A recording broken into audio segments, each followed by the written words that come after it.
Hello, hello, hello. How's it going, Omni Man? Oh, just omniing my way through the universe as one does, getting punched in Mm. the gut by Mister Thrag. Ah, But yeah. yeah, it's I you thought know, you died. I've been through worse. Sure, Yeah, sure. I thought I I, can. I was. I thought you were dead man this week. I was like, well, one less main character to watch.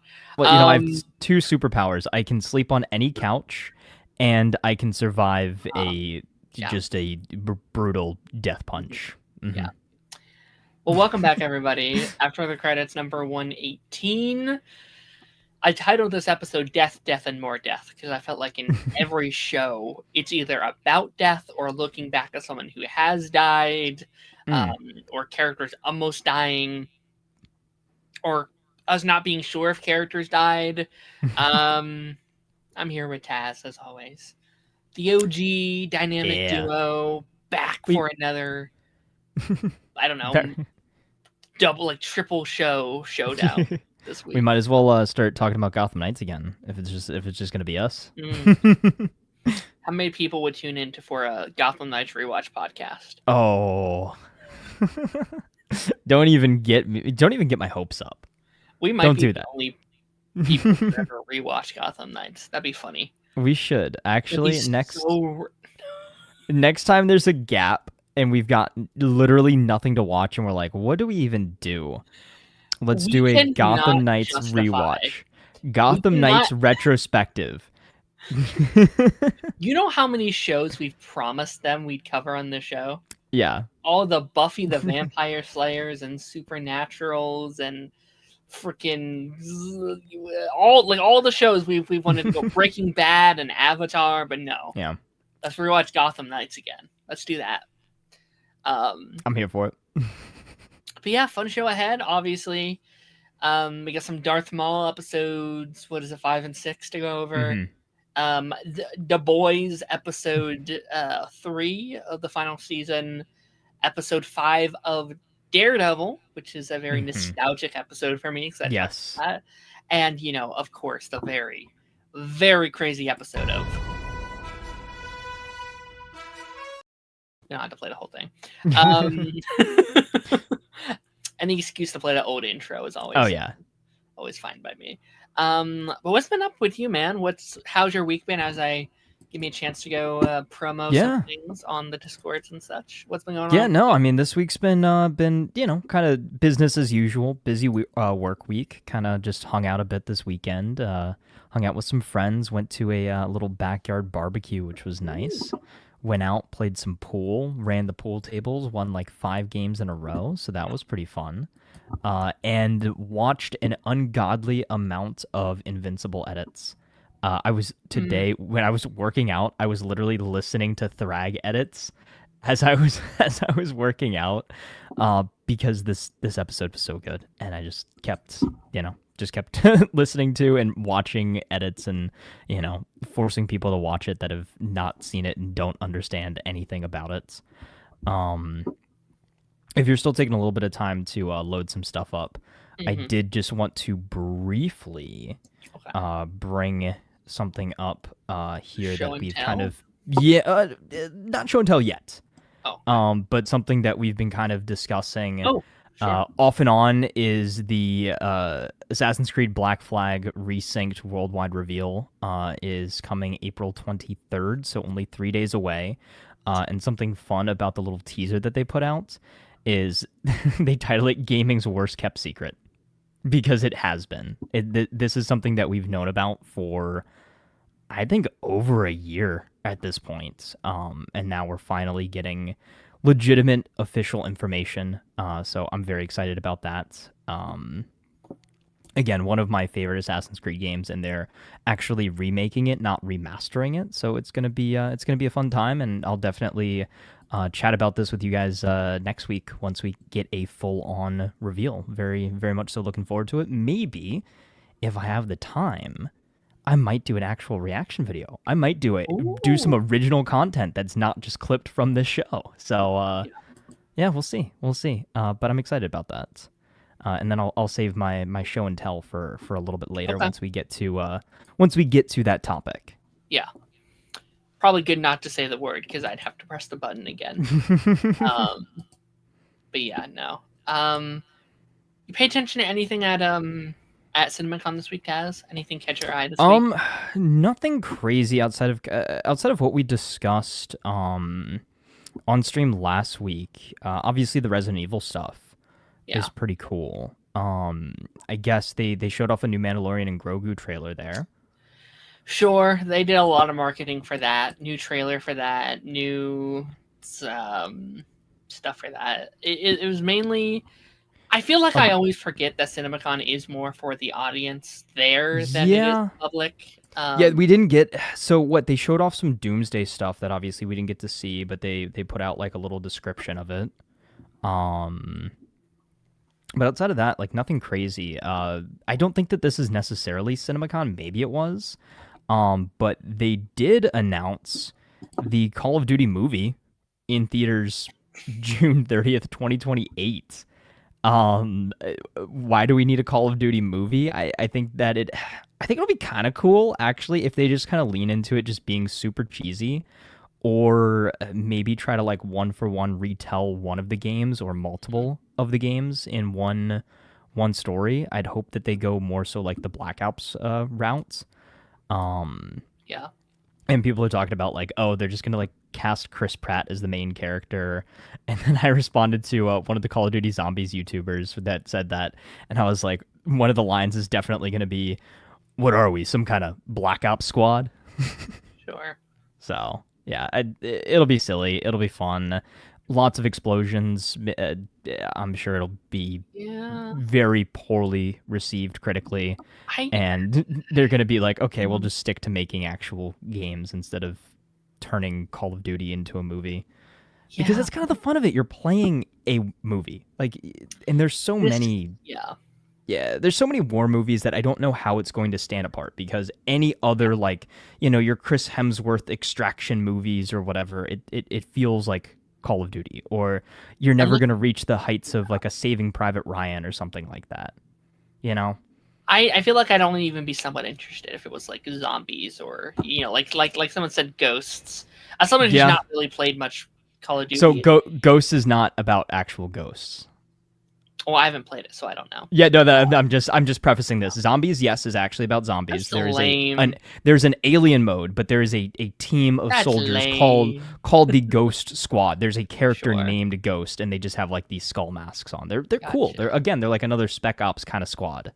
But yeah, they could go that route. I don't know. I saw this and I was like, oh, it kind of felt like, well, more war propaganda. Like it didn't feel too, especially if you're not the one doing it. Like I think the fun of it is that you're the one to do that.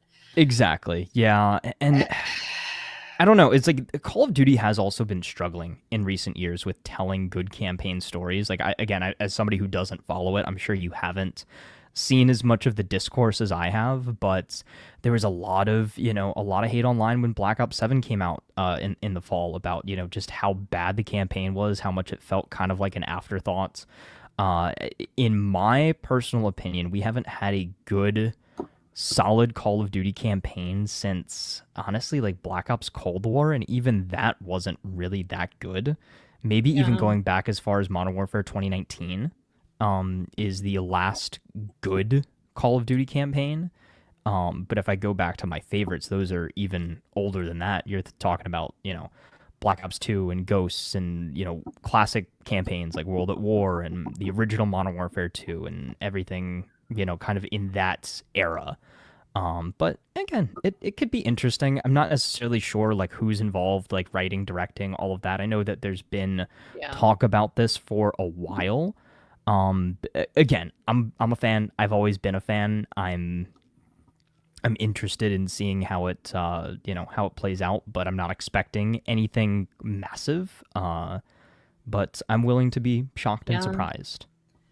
I will say I think I am getting a little tired of the like parody genre of these video game adaptations as of recent. Like it feels like a lot of them are like, hey, let's do the most goofy thing we can with these in hopes, because we can't take it too seriously or it won't Hmm. like adapt well. Like, I didn't like Minecraft. I thought Minecraft was kind of horrendous.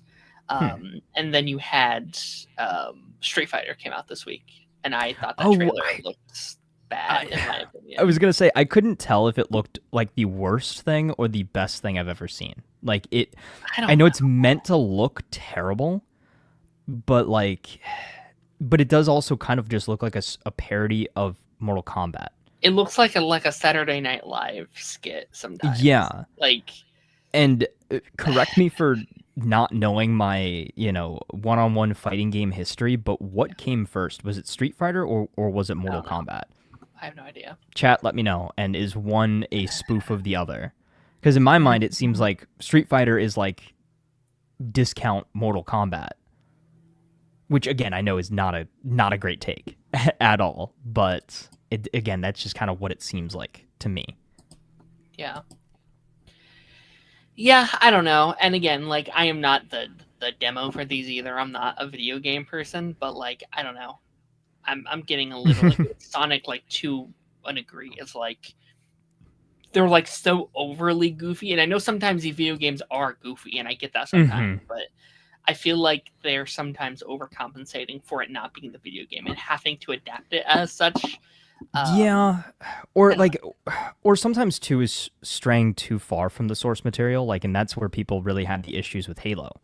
Is I think it was a fairly well made show. They just tried to to be too unique with it almost, and like be different just for the Or, sake of being different. Yeah, I don't. Again, it's we'll have to see. We'll have to see. yeah, it's interesting. Someone mentioned something about Clayface. Um, I didn't Darren, there's necessarily a new see look at anything. Clayface. I looked at it and it wasn't what I thought. I was thinking it was like an actual, like, oh, it's a look at the monster Clayface. Oh, Um, is it just like is it like another set photo or something? so it's the actor who will be playing Clayface, I think, in universe. Ah, okay, So this okay, is the person Clayface, I assume, before he turns into said Clayface, which is okay, still definitely cool.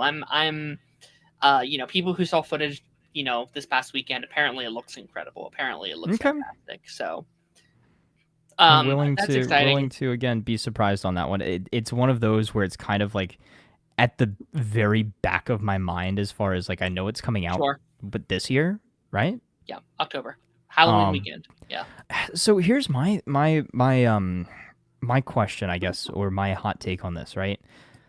October is usually the time slot for these kind of like throwaway superhero movies. Like that's usually when like the like your Venoms and Morbius and everything came out, right? Is in Yeah, but that this is like kind a of like horror movie. September, October time. Yeah, which It's a is scary movie. Yeah. I hope it breaks that mold, you know. Well, No I I feel guess no clay pun intended, but like I feel so much more confident about this than I was previously because it was originally September 11th. Um, mm. and I was like, that's a weird time. Have it come out at like Halloween, and then they did, and I was like, okay, good. I am Yeah. so sick of watching these Halloween things. Not when Mhm. it's Halloween. Not I at want to go Halloween. celebrate Halloween weekend by watching a movie Yeah. like this in theaters. Well, that was We, why it was nice that Marvel Zombies kind of came out around the yeah, that was Halloween-ish great. last year. Yeah. And isn't I there supposed to be a second Werewolf by Night? I believe that got Not announced. this year, Not this year, but but it's coming. it's coming at some point. Yeah. Yeah, yeah. I love this stuff. It's gonna be, it's gonna be nice having a pipeline episode for Yeah. Halloween this year that's like relevant to Halloween. Like, that'll be Yeah. fun. We had that And issue.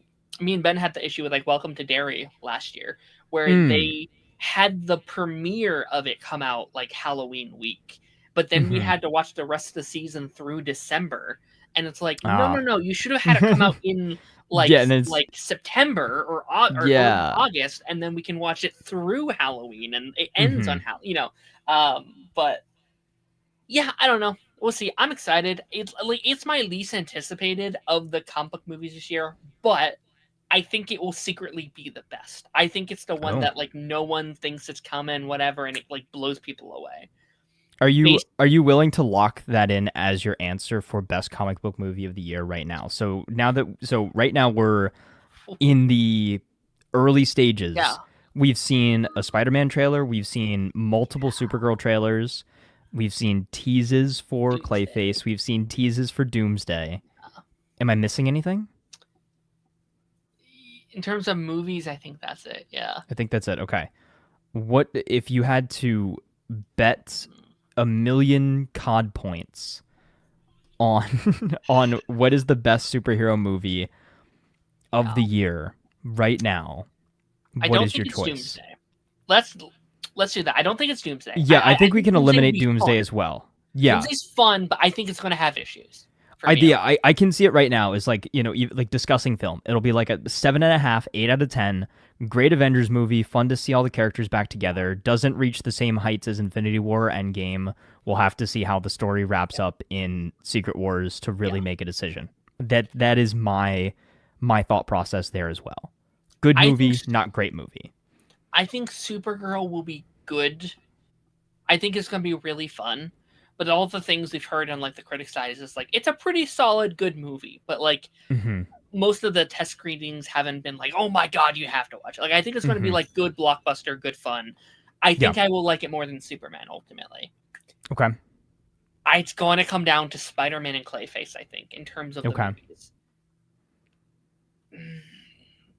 I'm locking it in with Clayface. I think Clayface will Okay. be probably the my least enjoyable one because I don't like Hmm. the horror genre that much. But I think from a like cinema perspective, Okay. especially how quickly they greenlit it. Like at what like this wasn't a planned movie. They came up Right. to him and said, "Here's a script that's really good. Let us make this movie." And James Gunn said, "We have no other Bat project in the works. Go for it. Like run with it." Yeah. So yeah, I'm gonna say Clayface is the best. Spider-Man might be my favorite though, because Okay. Spider-Man just looks so much fun. Okay. Um, I am maybe this is a basic take. I think Spider-Man is going to be the best, most well received, okay, like critically, I think okay, as well. I think I guess Doomsday is pretty likely to hit 1 billion, but I think oh Spider-Man's yeah, also going to make 1 billion. yeah, Um but I think my favorite of the year, at least right now from what I've seen, I think I might still enjoy Supergirl the most. okay. I think I'm the most excited for Supergirl. Just because I really do like that Woman of Tomorrow comic storyline, quite a bit. Sure. And again, I think Spider-Man again looks great. I just I know myself and how I've felt about the Tom Holland Spider-Man previously. I'm willing to be surprised, but if I were to lay all of those movies out and somebody said, "Hey, you can have an early screening for any one of them," Interesting. I'd You're I'd, saying I'd oddly Supergirl. enough say Supergirl. Yeah, I think it might be. I think maybe I'm just putting a little bit of that bias I had with the rest of this universe so far. Because I'll be honest, yeah. I'm not loving the DCU right now. Well, I mean, you know how I feel about Lanterns. Like, I didn't. It doesn't appeal to me as much after I that first teaser. like Creature Commandos fell flat for me. Hmm. Peacemaker season 2 fell flat to me. I did like Superman. I didn't love Superman. Okay, Lanterns. I'm excited, but that trailer didn't do it for me. same. Yeah, Um, and then Man of Tomorrow kind of seems like it's going to go the same direction as the first Superman movie, which yeah. I mean, Man of Tomorrow is just Superman 2. That's So yeah. Supergirl is low key my like kind of make or break in terms of my excitement. Like I'll still watch everything, but I think if I come out of Hmm. Supergirl being like, it was okay, it's gonna be hard to kind of win me back. Like, and Yeah. I hate to say it because I was so excited for this universe, and I've been like, it's okay, it's all right. But here's the scenario, right? You don't love Supergirl again. It's maybe like a 6.5 or a 7 out of 10, right? Yeah, Does Clayface being like an 8 or a 9 out of 10 movie for you save this year of DC and this universe for you? I mean, Clayface is also so isolated. You know what Hmm. I mean? Like Clayface is so independent. It's its own Hmm. thing. It could almost probably again. I haven't seen it. I don't know. Like maybe it does, but it feels like the vibe I get is like you could watch that and it not be connected. It just happens Hmm. to be set. Like we've heard it has nothing or not much to do with Batman himself. Like Yeah. it seems like he may not even have any presence in that movie.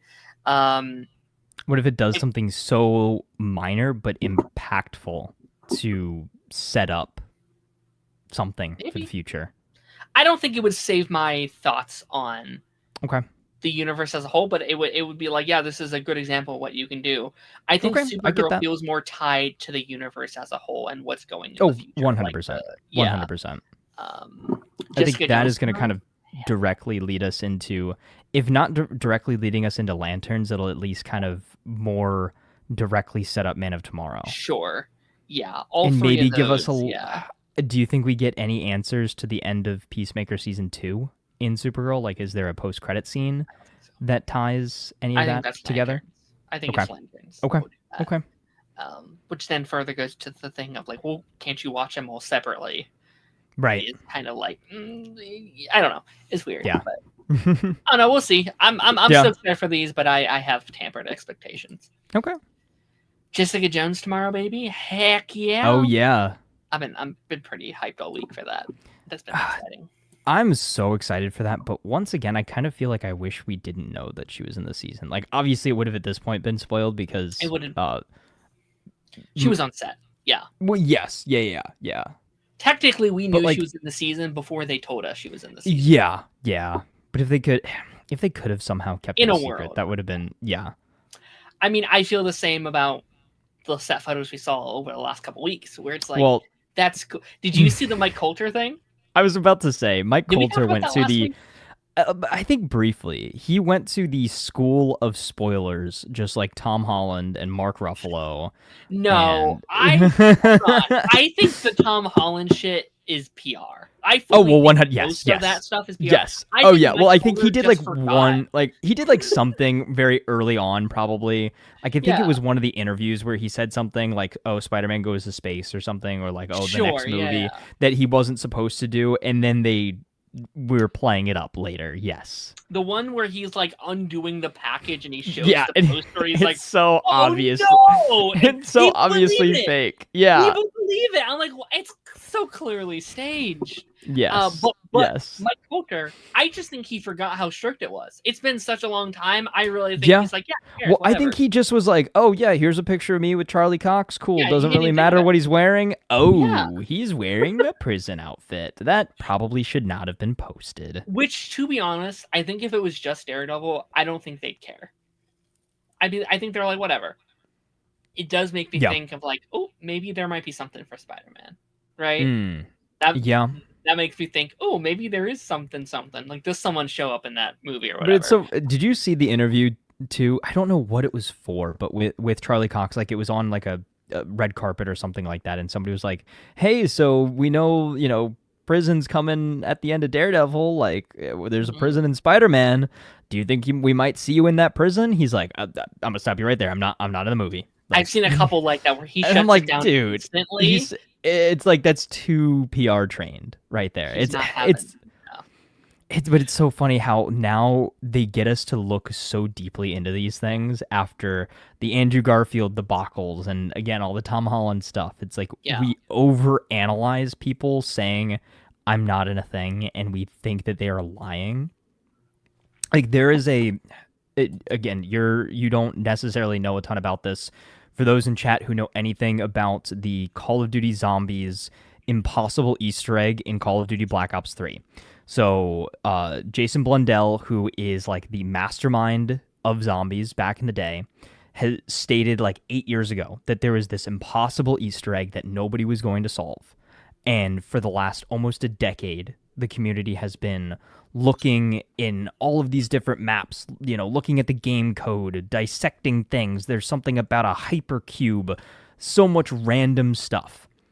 Recently, he had his game studio that is separate from Call of Duty. His game studio got shut down. He's been doing live streams with different zombies YouTubers in the community.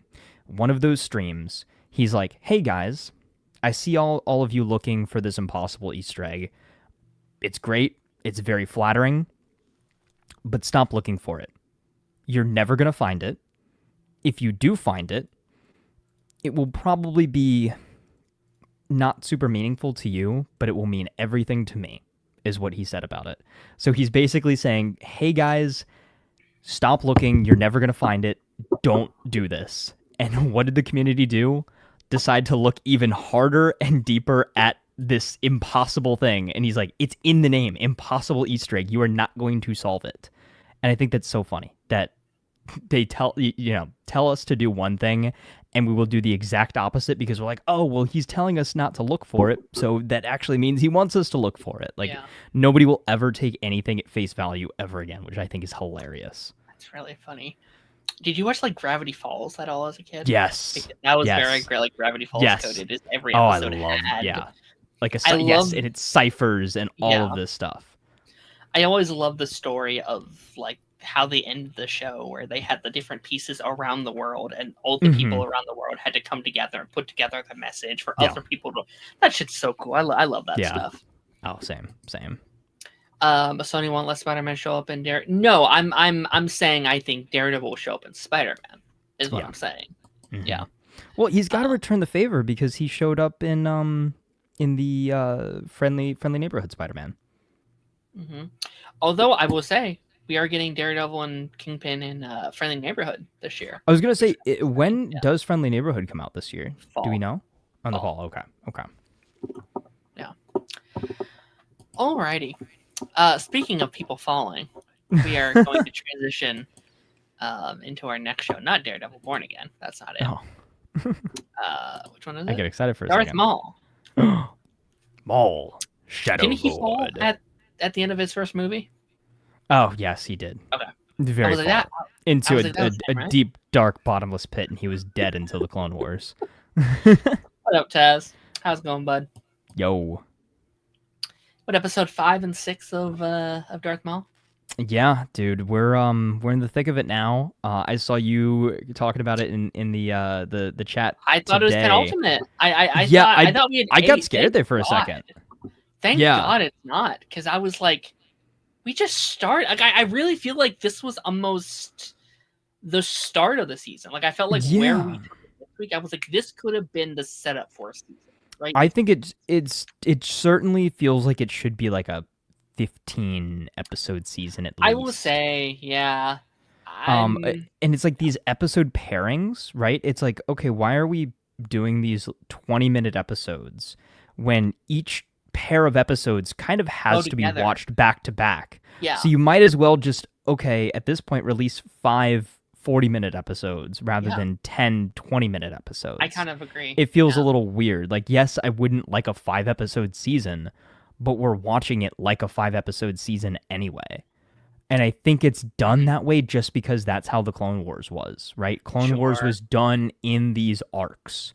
And that's actually one of the things I really love about it. And I kind of really started to feel it in this week's bunch of episodes is these do feel like little Clone Wars arcs or little Star Wars Rebels arcs and things like that. Like, that was how the shows were laid out. You have these collections of, usually it's like 2 to 5 episodes that tell one big overarching story, and then the next bunch of episodes are a completely separate story, sometimes following completely separate characters. Like, for a few weeks you could be following a Obi-Wan and Anakin story, then the next couple weeks you're following a Mace Windu and Ki-Adi-Mundi story or something like that. Like, it's completely separate.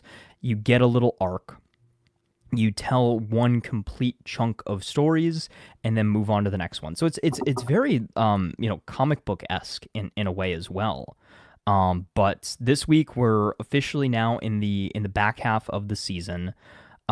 First episode is really just kind of setting up the stakes now that the Empire has arrived on the planet. It's very much so like, again, early days of the Empire.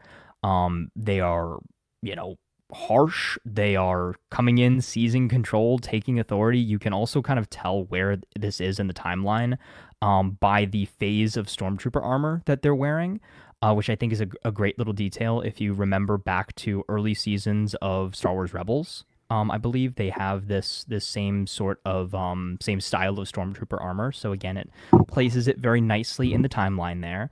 But you have 3 different stories going on that all then converge by episode 6. So we have kind of the Imperial investigation in the, I guess, police station. I don't really know what we're calling the the law enforcement. I guess they're police. of this planet with very rightfully named Lawson. I think that's kind of hilarious. But there's an investigation, Imperial control. One of the, I guess, like basically like co-captain of the Force, she gets interrogated, and I guess we're led to believe that she's dead because of the scrape marks on the like table in there when Lawson goes in. But basically being interrogated about Maul, right? The Imperials come in because Two Boots calls them in because they're investigating a supposed Sith, and they need that extra little bit of assistance. Lawson was trying to handle it internally, didn't go so well. So now that also means that Devin and what did he call himself in the last episode? Uncle Docky, right? They're on the run. And then of course you've got the little parts with Maul in episode 5. 6 gave us a lot more. And small parts with Maul here where he's basically like, all right, we're gonna kind of sit back, watch this play out. And he's using this as kind of a test, it seems, for Devin as well. He's like, all right, we're gonna see how she handles things, and if she survives and if she can kind of put up a fight, then she's worthy of being my new apprentice. And I really like this story. Yeah. I don't know if so okay, you haven't really seen a ton of Clone Wars or much at all, any. Maybe 15 episodes or so. Okay. 20 maybe. So to me this week Devin felt like Dark Ahsoka. Okay. If that makes any sense. Like I know she Ahsoka. felt I don't know Dark Ahsoka. No, so basically, so Ahsoka, if she was had a little edge. Sure. Yeah. So it is like very much so feels like the same Ahsoka. kind of character. Yeah. Yes. So she's I again, young Jedi, kind of a hot shot. Like she she knows what she's doing, but she's very inexperienced. But you can tell in the way that she's talking to her master and things like that, the things that she's saying about the situation, that what Maul said definitely did kind of get in her mind, right? You've got this Inquisitor who is actually named Merrick, who is an Inquisitor from the Ahsoka series that I believe gets killed and turned into a fart cloud, I believe. Oh, is that the one that died in that show? Yeah, like he dies in the woods. He was very inconsequential there, but he's super cool in this show. Gotcha. Like he's like an actual like Sith Inquisitor detective, like kind of going back, retracing the steps of the the previous episodes to try to find and snuff out Maul. Right, so getting into episode 6, we kind of have the big action sequences of this little arc here, where Devin and her master go to Lawson and his son to kind of seek refuge. The Empire finds them. Chaos ensues. They're all now wanted by the Empire. Fighting, flying the, Clone Wars style ships. Very cool fight scenes. Again, I love the lighting. I love the animation. I love the action sequences in this. I think it all looks great. I loved the little scene, too, with Maul kind of training and, honing his lightsaber skills and stuff like that. Basically, again, just aura farming for himself. Very cool. Again, Merrick's kind of investigation, and he is a very formidable opponent. But pretty much the fight leads us down to the I guess subway station, the train station. They're trying to escape. Merrick ends up fighting. What's good? Merrick ends up fighting Devin down there. It's kind of a nice little 1v1 fight on the train. She's holding her own. But just when all hope seems lost, who is there to come to the rescue? None other than the Shadow Lord himself, Mr. Maul. Not Darth anymore, Lord Maul. But he comes in, and they kind of do a little like the enemy of my enemy is my friend sort of situation, and they both go to town. They fight this guy. Again, great fight sequence. I love just the layout of it being on the train. I think it's very, very cool. Again, great action sequences and everything. They end up not necessarily winning the fight, but getting away. They cut the train car. Merrick ends up going away, and then you're left with Devin kind of facing Maul there, and Maul just kind of looks at her with just like this like Yeah. a look of approval, like, all right, you're exactly who I thought you were. You're gonna be my apprentice soon enough, without saying it. Yeah. So once again, I think this certainly puts more in the camp of she's gonna eventually turn into Darth Talon. I want that to be the cliffhanger for the end of this season. Like, I want it to be either her master dies or gets taken by the Empire. Something's going to happen to him. She's going to flip out, channel the dark side. You might even see her eyes turn red a little bit.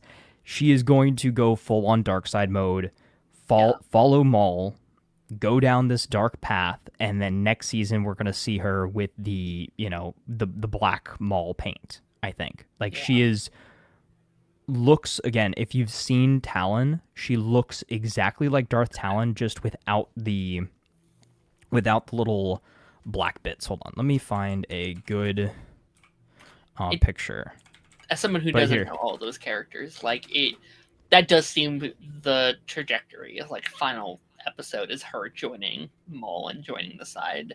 The Master is so dead. The Master is the most dead character I've ever seen. Like, episode 1, as soon as they introduced it, I was like, oh, he's gonna die tragically to force her story into perspective. And I'll say it is just so interesting to see us. I think we talked about this last week, but it is very interesting seeing a Star Wars show in the perspective of like this side of the story, and this side of the universe. I said in our. I can talk about this after we look at this. Yeah, no, you're good. So Darth Talon, like, literally even fighting next to the Night Brothers and everything like that, like, that's basically the character, just without the war paint, Okay, all right. So I'm thinking that's the direction that we're gonna go. That's been my theory. That's been the general theory, kind of overall. Let me pull up one other picture. This is just fan art. But again, there was in George Lucas's original idea for the sequel trilogy, it was going to be Maul teaming up with Darth Talon. Like, that was the idea for the villains of the sequel trilogy. It was going to be these two as your team of villains. That sounds a lot more interesting to me than Maul and Talon stuff. Yeah, somehow Palpatine returned. But yeah, again, that's where I think that we're heading. We get the one little tease at the end as well, of Merrick going back and reporting to somebody who he calls my lord. So of course, I'm assuming that's Vader, because if he was talking to Palpatine, he would address him as Emperor. So I guess we're going to see, or I hope at least, that we're going to see Vader. Yes, because he would say Grand Inquisitor if it was the Grand Inquisitor. He would say Emperor if it was Palpatine. My lord is Darth Vader. So there we go. All right, that'd be very fun. But I'm sorry, I talked way too much. Give me your thoughts on. This is your show. This is your vibe. I watch very passively. I'm very much like, like, look at shiny thing and look at sword fight and yeah. But I know you don't like the show, but I definitely got Andor vibes from, especially episode 6. One of my favorite. Yes, I get that too. That, like, I think, obviously it's not my favorite thing ever made. I didn't do season 2. I still need to get to it, but like, I think I like seeing it from the perspective of people, of like the propaganda story. I think is really interesting to me. Seeing the lives of the people that don't know what the Empire has done or will do, especially like with the son. I thought that was so fascinating. Yeah. He's like, yeah, I play sports and I do this and my dad's great. And, like the look on the mom's face when he's saying it, and like she works for the Empire and all these things. Right. And I think that stuff was so fascinating to me, where it's like, I didn't have the same upbringing that you had, and him being so obtuse to the truth because he's been lied to his whole life is so interesting to me. Yeah. And the wait, why are you shooting at them, Dad? Like they're on our side. It's like, you don't know everything. Like, I've pinned you from this side. Is a really interesting perspective of Star Wars that I think can only improve the original stories and how things are seen. I think it's stuff like this. I think this balances a good thing for Star Wars, where it's like obviously an IP that people know and love, but introducing so many new elements that isn't just the same things we've known and loved. And I think we're sometimes in a slippery slope with things like, Obi-Wan Kenobi and stuff like that, where it's like, all right, we're just telling the same stories again and again because that's what people like and that's what people will go to. And depending how Mandalorian and Grogu does and what is it, Starfighter next year, I'm like, those are the chance. Ahsoka season 2. Sure, but I feel like even Ahsoka deals with a lot of the like nostalgia characters as well. It does, but it's also so different. Like they're going down more so like they're exploring the Force. It's going to be a lot more mystical and magical than what you see kind of on the surface a lot of times. Yeah, I need to get caught up. I think I told you. I think I stopped at the finale of season 1. Okay. Again, I would much rather you go watch Clone Wars to then get the context of why Ahsoka is the greatest Disney Star Wars thing that they've put out, because that's mostly like 99% Dave Filoni. Because again, Dave Filoni created Ahsoka for the Clone Wars. That is his character, his creation, and yeah. As someone who doesn't even have the full context, I loved the Anakin episode they did in season 1. Really? I thought that episode was insane. It's like amazing. Even someone who doesn't have the full grasp of it, I was like, this is an incredible episode of TV. Yeah. This is fantastic. By the way, you know who played the young Ahsoka?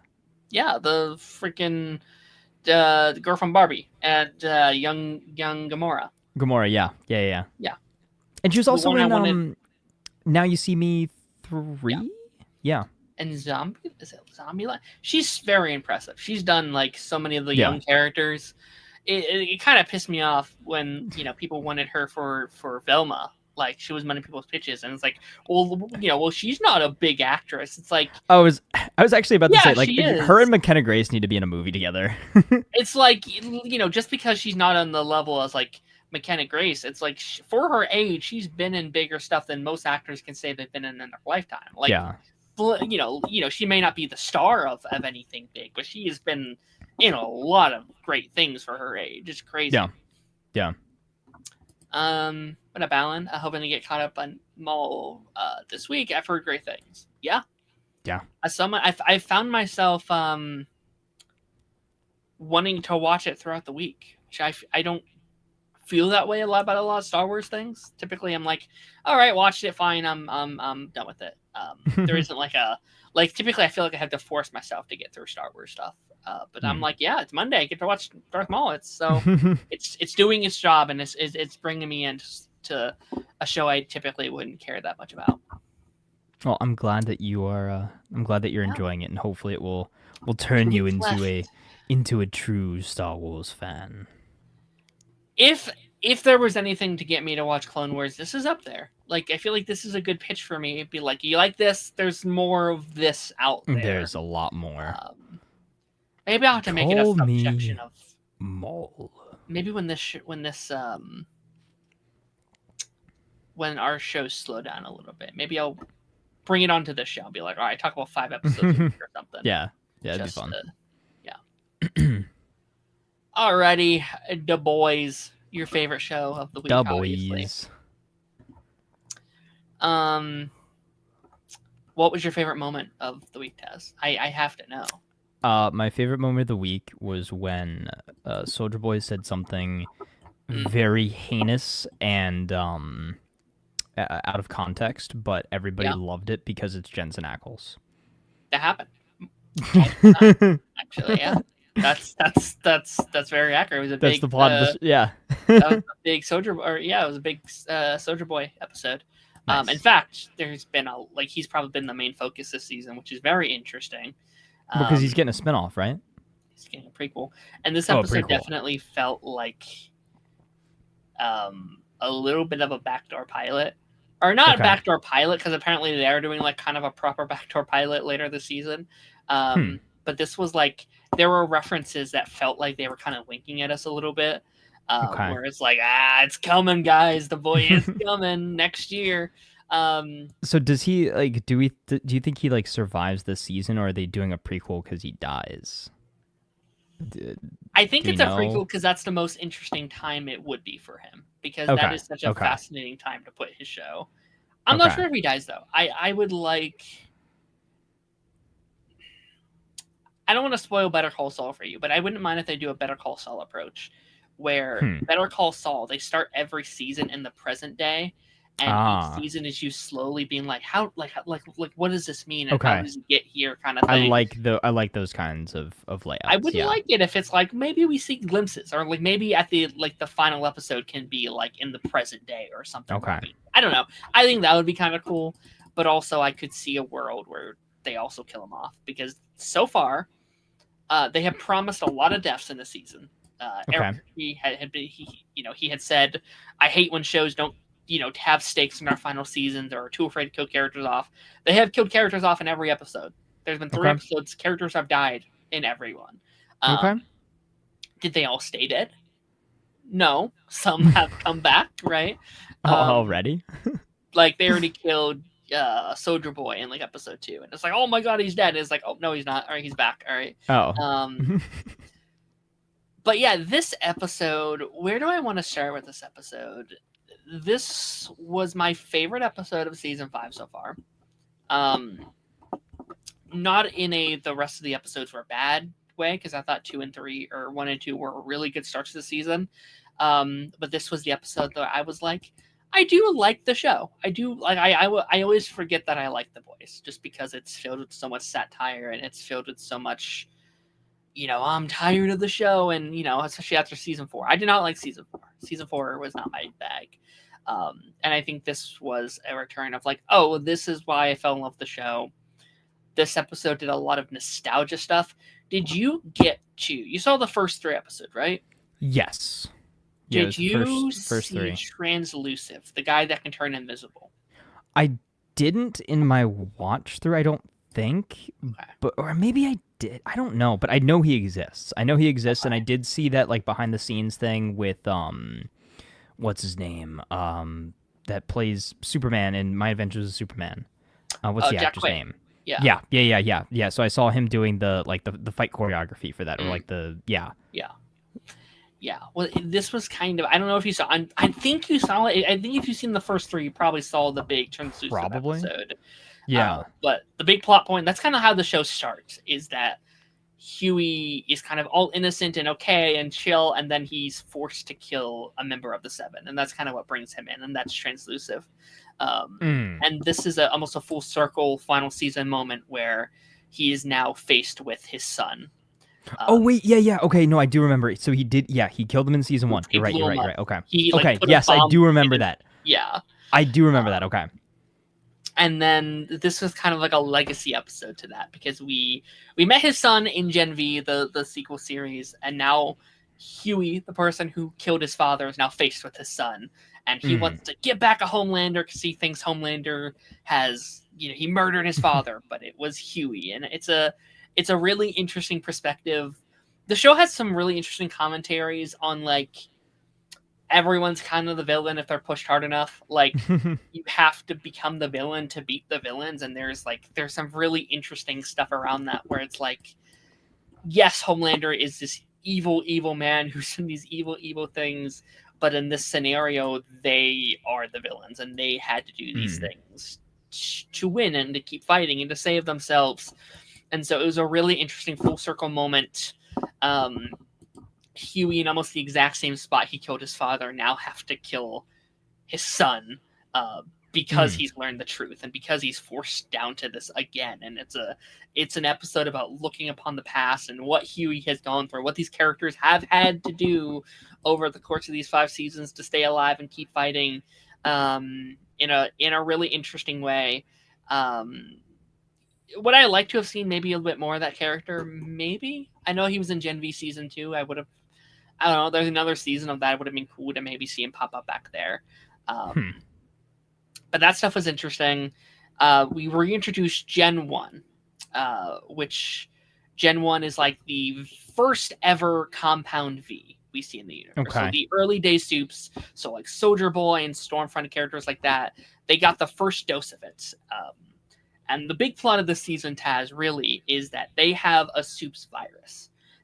Oh. Our main characters have a virus that could kill any soups it comes in contact with, and so some sort of scourge virus, so to very speak. similar. Yeah, and if like any soups that's in the area as it goes up, will kill them pretty much instantly. And Okay. the big dilemma of this season is: do we release it and kill every soups on the planet, which is tens of thousands of people, including our characters, or do we find another way? But people that have Gen 1 are immune because it was one of the earlier doses of it. There's very few people on the planet that have this. And the plot of this episode is both Homelander and the boys are after and trying to find Gen 1 and how to attain it for themselves. Homelander wants it because he wants to live forever. He wants, he wants to be the most powerful in the world. He doesn't want to die via this thing. And the boys want it because they want to kill Homelander, and they're also debating, should we give it to Starlight? Should we give it to Kimiko, these characters that we've come to care about over these years? Or does that put us at, like, do they deserve it? Like, should some soups have it over and over, or should we all just not have that? Like, do people deserve to live forever? Is that something that we should allow people to do? Could these characters...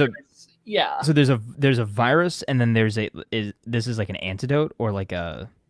So the first gen of the soups that we have in this universe are basically immune to it. So if they get injected with that, yes, they are kind of immune. Oh. So it's not... Do we know how that would... Do we know how that would affect their powers if they already have powers and they get injected with a... That's another thing. Yeah, like if they get the stronger version of the V, they make the joke where it's like, yeah, if I take it, I might get 6 dicks or whatever.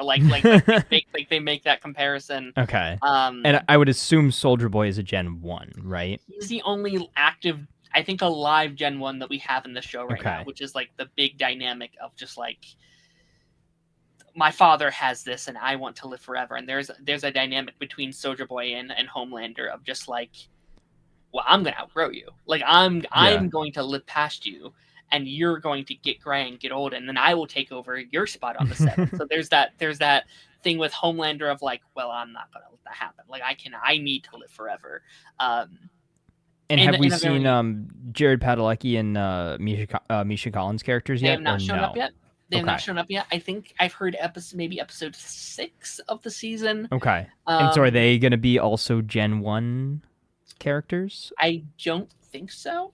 I think maybe they are. Maybe there's a twist that they are. I'm not sure yet. The thing I do know is both Jared Padalecki and Jensen Ackles are both going to be members of the Seven, which is something that is going to be very fun to see them on the same team.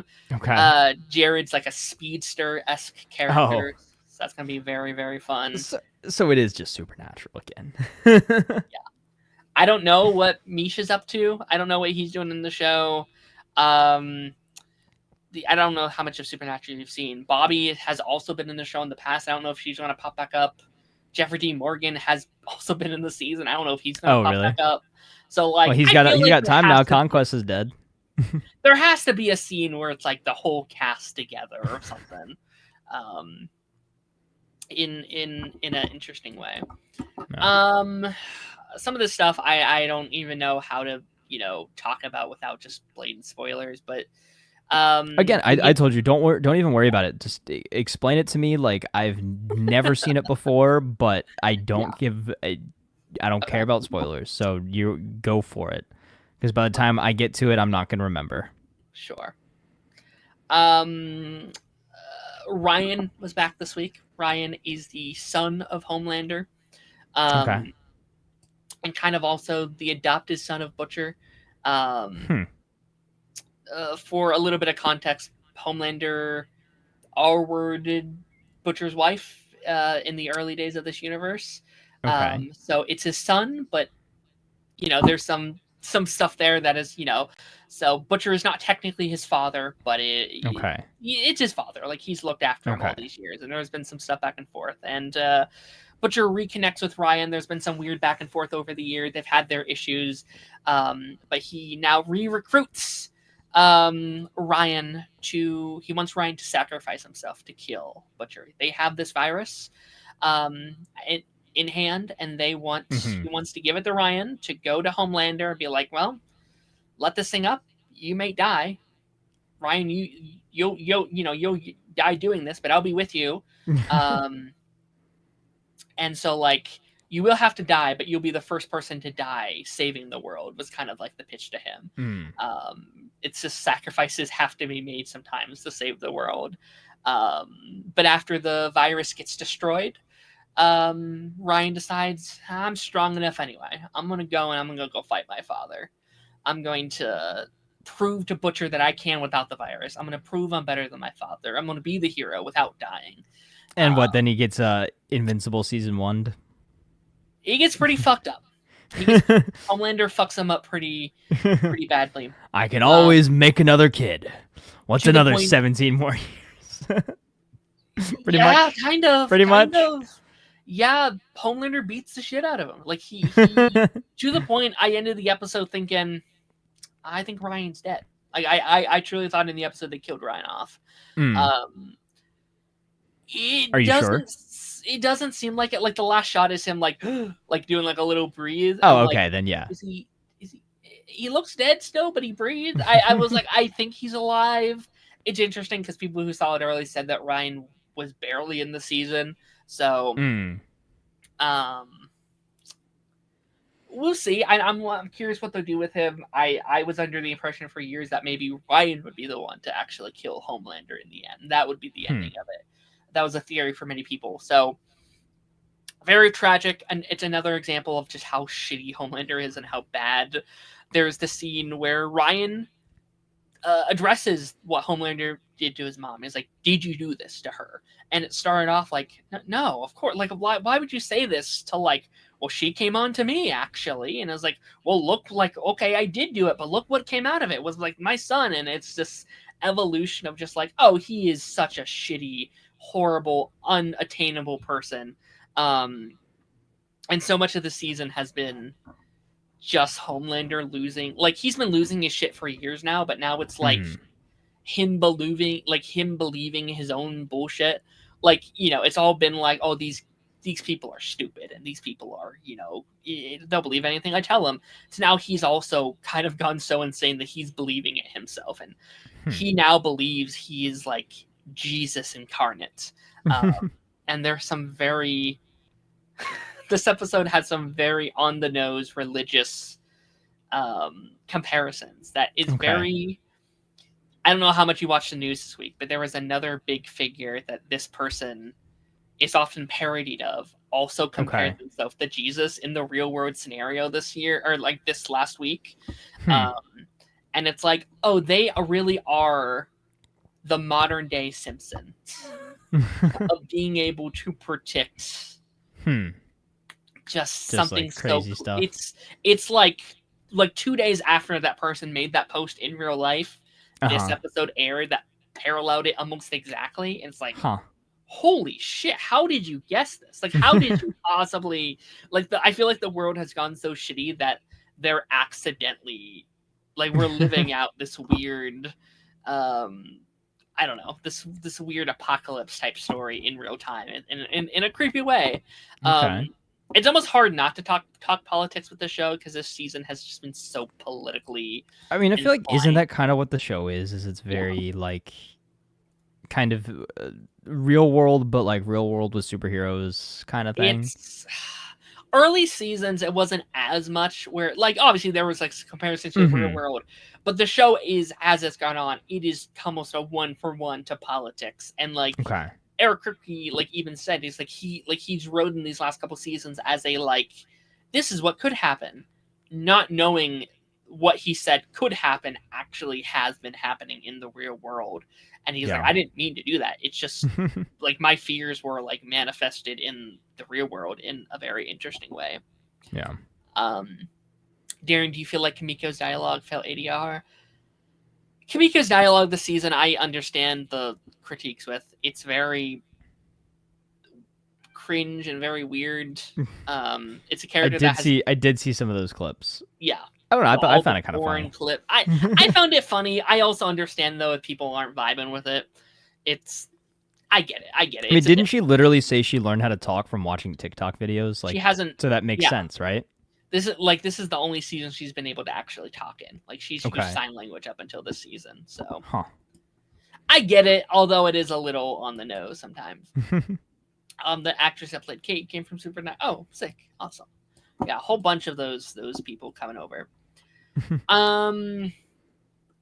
Soldier Boy and Firecracker hooked up this week, which was a very funny scene. Also was like, oh, that's a pairing I never thought we'd see.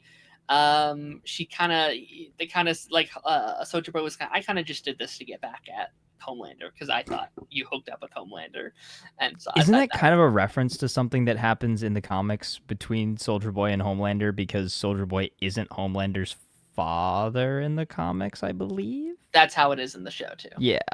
Yeah. Yeah. So I don't know the comics at all. I know really nothing outside of some spare things that have been brought up. I know some of the some of the characters' origins a little bit by like prognosis, but like I've never read the comics, nor will I ever read the comics because I hear they are horrendous, and I Yeah, have I think no what interest. I think it's I don't even know. I don't want to say something I don't Sure. necessarily know. I was reading TikTok comments was how I Okay. got this Okay, which is how I get this information. So Mm, I'm not even going to worry about it. fair. We saw the return of Zoe this week and Stan Edgar. Stan Edgar is played by Giancarlo Esposito. Okay. Kind of been he was kind of like the owner of you probably saw him season 1, I'm pretty sure. Mm. Or maybe season 2. No, I think it's I don't season think 1. I don't think I got to him in season Okay. 1, but I know he's in the show, yeah. Yeah. He owns Vought, and then at a point Homelander kind of kicked him out, kind of just like, this is my company now. So he's kind of been like behind the scenes doing shit and Okay. slowly kind of trying to wane his way back in. There's a really good scene between him and Mother's Milk this week about like you're gonna try and get back there, aren't you? Like once this is all over, you're gonna take your place back up there. So I'm curious if we kill him this season or if we place him at the top by the end because there's plans for more, right? Like this isn't the end of the universe. They have like Boys Mexico and stuff they're setting up. So I'm like, Vought kind of has to stick around, or at least if Vought doesn't stick around, something else will have to take its place for there to be more shows in this universe. So I'm like, I wonder if we place him back at top and then he's someone we get to follow back up with in later seasons. He betrays our group this episode just to get captured by the Deep, and the Deep takes him to Homelanders. Now Homelander, Stan Edgar, the only person who knows where V1 is. Now Homelander has them, so he's one step closer to finding his way to V1, which is going to be interesting. Anything else I want to say? I guess just like there's some weird shenanigans with Black Noir.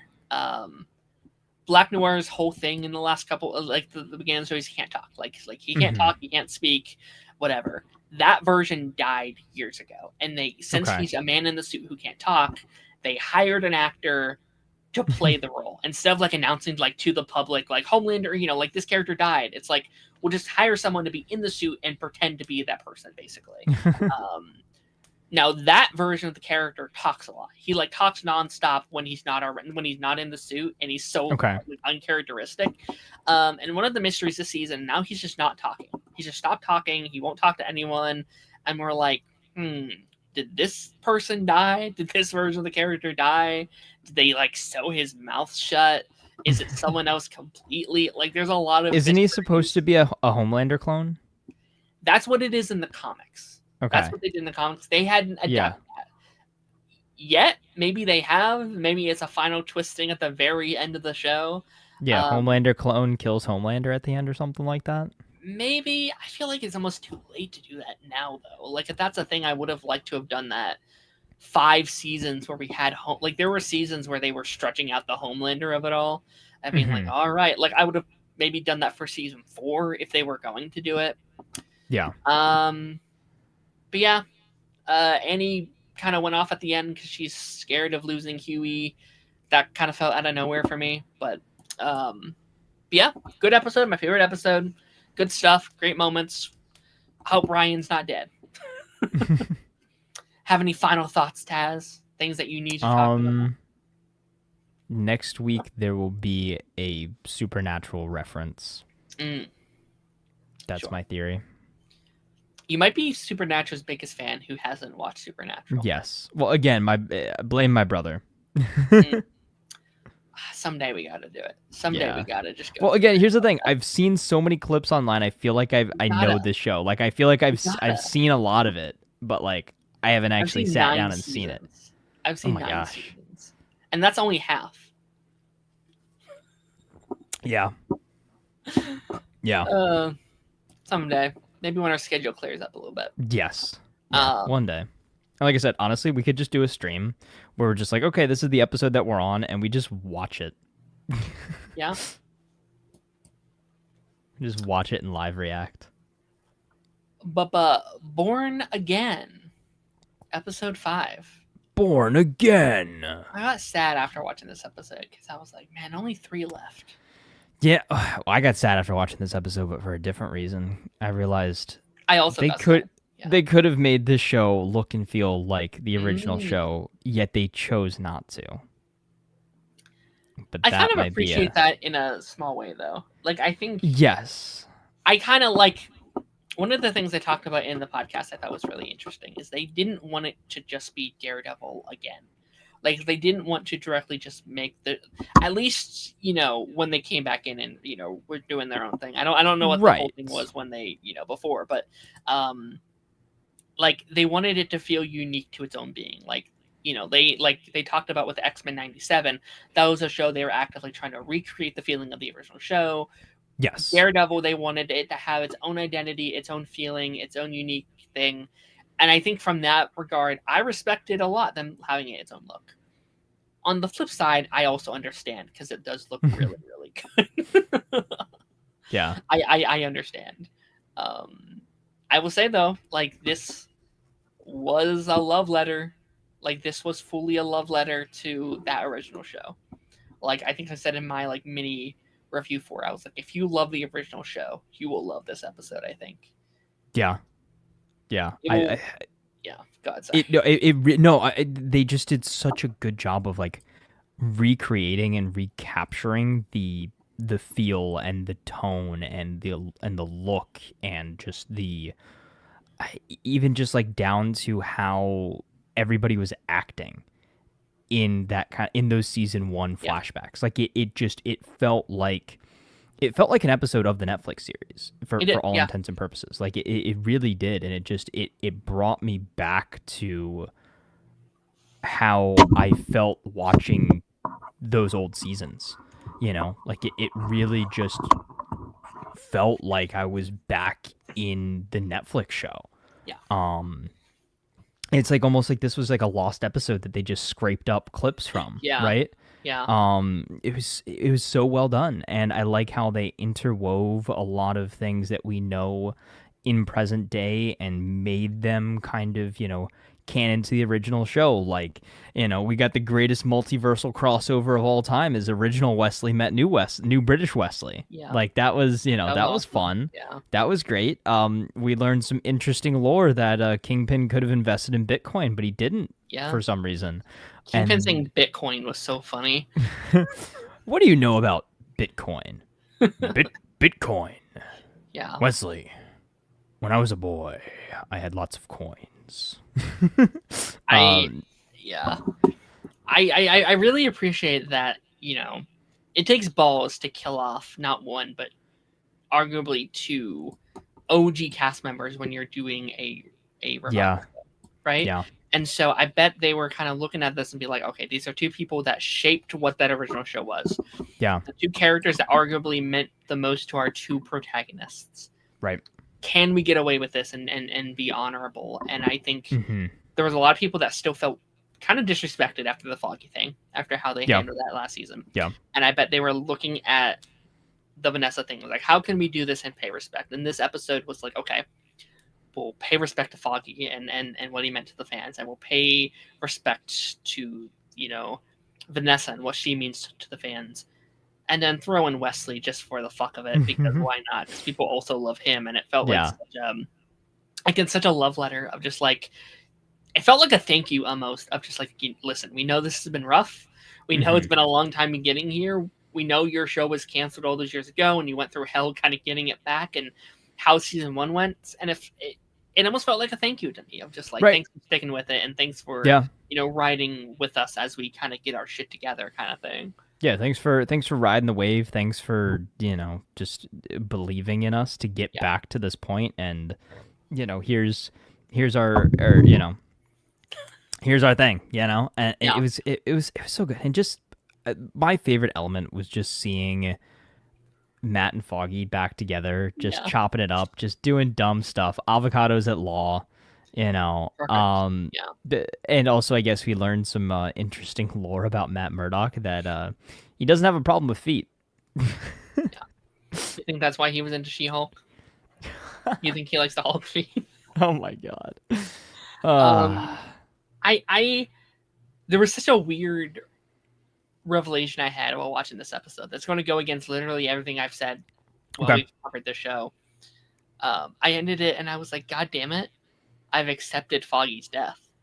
And maybe that was my issue, right? Like I didn't have closure with Foggy. Maybe we were in denial. I didn't have the goodbye because they didn't give us one. It was, he's dead, move on. It's a new show. Come on, let's go. They didn't have the footage to do that. They could have, I guess, but they didn't. And I ended this and I was like, I'm pissed. I want him back still, but now I'm like, I kind of like it. I kind of really like it. As hard as it is to accept. I feel like I got the chance to say goodbye to this character that I fell in love with all those years ago. Right. It was finally a proper goodbye after more than a season without him. Yeah. And I did really love how the flashbacks so closely tied to everything that Matt was going through with Bullseye in present day. And not only is it a reference to a comic panel where he has to save Bullseye in a very similar way, but it just, the fact that Matt was so straight edge, by the book, by the rules, do everything to, do everything by the book as a lawyer. And then now he, remembers a time where Foggy kind of loosened him up a little bit and being like, yeah, well, you got to kind of think about the scenario, think about the person, is this really what is the right thing to do in the book, but also what's the right thing to do in practice, in real life, right? And I think that juxtaposition there is great. And seeing Matt deal with that in present day of like, I hate you, Bullseye. I hate what you've done. I hate that you just did it again. Yeah. But dang, I'm Daredevil. I'm the hero. I gotta save you, even though I hate you. Like I literally cannot let you die, because then that makes me just as bad as you. I need to basically prove that I am worthy of wearing this suit, and prove that you are, prove that he is carrying on the legacy and the memory of his best friend in the best way that he possibly can. Like, I think a lot of it, I guess less of it is more about like the symbol that he stands for as Daredevil, but it was more of what would Foggy do in this situation, right? And that is obviously ultimately what forces him to go back into the church, take, save Bullseye from the anti-vigilante task force and everything like that. It just, again, it's just the parallel story being told there was so well done. It was such a different episode. Again, if you told me that this was an episode from the original show, I would believe you. It did not feel at all like any of those previous episodes. Like the episode before this one was still really, really good because of the Bullseye Diner scene and all of that. That was still a great episode, but it did still have those like Disney Plus episode feelings. But this one, again, felt different, and not just the Daredevil story of it all, but everything that obviously too was going on with Fisk and Vanessa and those flashbacks and things going on in present day there, and the Daniel storyline with Buck. Loved that too. Very Sopranos-esque as well. Where he's like thinking he's driving himself to his death, Yeah. but he's actually driving himself to a test. Is I don't I really do think we're going the Penguin route there though, Yeah. unfortunately. Um I, I think this Foggy stuff this week also kind of improves upon season one, right? Because like so much of the season one story that I think does work for me is that he refuses to be Daredevil. Because what right. makes Daredevil is that Foggy was always there to stop him from crossing the line, right? There's a moment like that in every season where he's about to cross the line, but he has to hold himself back because he has a talk with Foggy, and he is literally his moral compass. Like there's Right. a fantastic line this week where like Foggy's like, aren't you supposed to be the lawyer? And I think that's kind of always been their dynamic, is like this moral compass. So that's why he has to drop being Daredevil. Fundamentally, everything that this show is built on is Foggy's death itself. Yeah. And this is the episode where he wants to cross the line again. He wants to go over the edge, but he hears the like, it's about mercy. It's about who we are. It's about like, Mhm. what's that line from him that I thought was like fantastic, where it's like, I thought this was supposed to be about our future, or about the future. It is just not ours. I thought was like such a Yeah. fantastic line to push forward what he is. And like I've kind of been like pro Karen a little bit this season, where I'm like, we should just get the Punisher and take out Kingpin and stop him from Yeah. causing this thing. But I love how much Matt can make me be like, God damn it, you gotta, yeah, come, and Yeah. I'm kind of like, I could sleep perfectly well at night in this world if Bullseye offed Kingpin, right? And like Yeah. after everything we've Yeah. seen him do, I would have no curious from that. But his convictions are so strong, and his moral compass is so strong. I want Matt to be right. I want him to lead by his moral compass. It's so fascinating, and they have managed to kind of keep that wheel turning in, I think, the right direction, because Right. this is season 5 of Matt Murdock being like, I won't kill, but I want to. And I think a lesser show that would become really repetitive. And Right. it's still good, Right. right? It still very easily could. We have at least one more season of the show, but they keep reinventing the wheel in an interesting way. And I think maybe that's what's even maybe convinced me a little bit of the Foggy thing, where I'm like, maybe you had to take away his moral compass to keep the story of Matt Murdock interesting and Mhm. unique. And especially with where I think they're taking season 3, where Okay. we're putting him, like where I think we're putting him, there won't be a sign of Foggy. There's not even a Karen to hold him. Like, what does that look like when he is Right. Right. maybe potentially lost all hope of where he's at, and if he's I don't know, like that stuff is going to be interesting too. um and you're right, like the way they were able to recreate the original show is in its dialogue, especially the scene. Yes. I got emotional during the scene of Matt and Foggy just like battling like their ethics back and forth in Yeah. the way they Yeah. wrote the dialogue. I'm like, that's Netflix dialogue, especially Netflix Daredevil dialogue. So Yes. much of Netflix, or like so much of that original Daredevil show, is people sitting in rooms 90% of the time just talking And just and talking. having Yeah. the like verbal fighting that they go back and forth. Right. And I got But emotional. too, like, just very deep conversation about everything that's going on there too. Um Again, I just think that this episode was just so well crafted.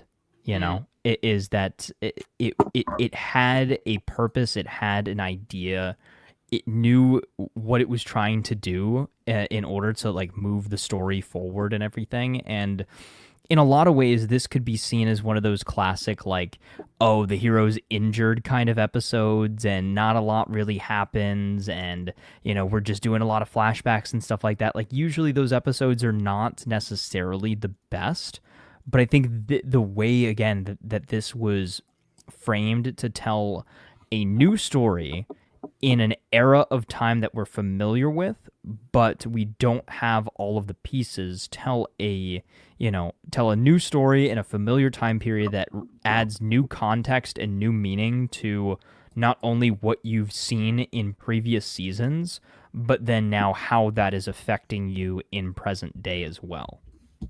Yeah. I think it uses all of those aspects so well. Yeah. Here, give me 1 second. I'm hearing some like audio glitches, and sometimes StreamYard just freaks out. I'm gonna need to back out and then hop back in. I will be back in like 2 seconds. Okay. Well, it's our show now. It's our show now. No one can stop us. He started talking about the Daniel stuff a little bit, and I agree. That stuff is really, really good. I'm really excited to see where that goes. I said pretty early on this season that I think we're going the what's the word? The Penguin side of it. I've also kind of thought this week though, like to like devil's advocate that a little bit. I'm like, okay, is it a little too obvious at this point? Like, does it seem, Yeah. did they maybe tease it up this week that look, oh, maybe that's what we think is going to happen, but it's not. But then it's There's also not. like, but what if Daniel becomes the new Buck? I was thinking like, what if Kingpin's going to be gone? Right. Oh, well, I guess spoilers. I guess a little bit. Like slight spoilers via leaks and stuff. I think Kingpin ends up in prison. Yeah. I kind of like if he like took or tried to take. I think that would be kind of interesting if he tries to take over for Kingpin. Ooh. You know what I mean? That like he goes full force in on the. Like my only thing though is, I feel like the reason he wouldn't go full dark side is BB, right? Like I think isn't that kind of his only tie to the outside world? But what if he goes the opposite? What if he kills BB? No. Wouldn't that be crazy? What if Fisk does though? Like maybe, or at least again has. What if he has Buck kill her, and then and Daniel? Says it's Daredevil. He says it's Daredevil. I kind of really like the idea of him like trying to live up to his legacy and like failing miserably. Like he's not doing a good job, but it's like that story is interesting to me. Like like a mob boss who's bad at his job is like a fun pitch for a show. Like I think I like that idea. Obviously, don't make it a comedy. Like don't do it as I just pitched it. But I think there's potential there because he is currently like his right hand man. Like people have said he's like Fisk 2.0. Yeah, he is kind of Vanessa's Fisk Jr. gone, right? Because who does all this go to if Fisk goes to prison? Vanessa's gone. He's gone. He's the right hand man.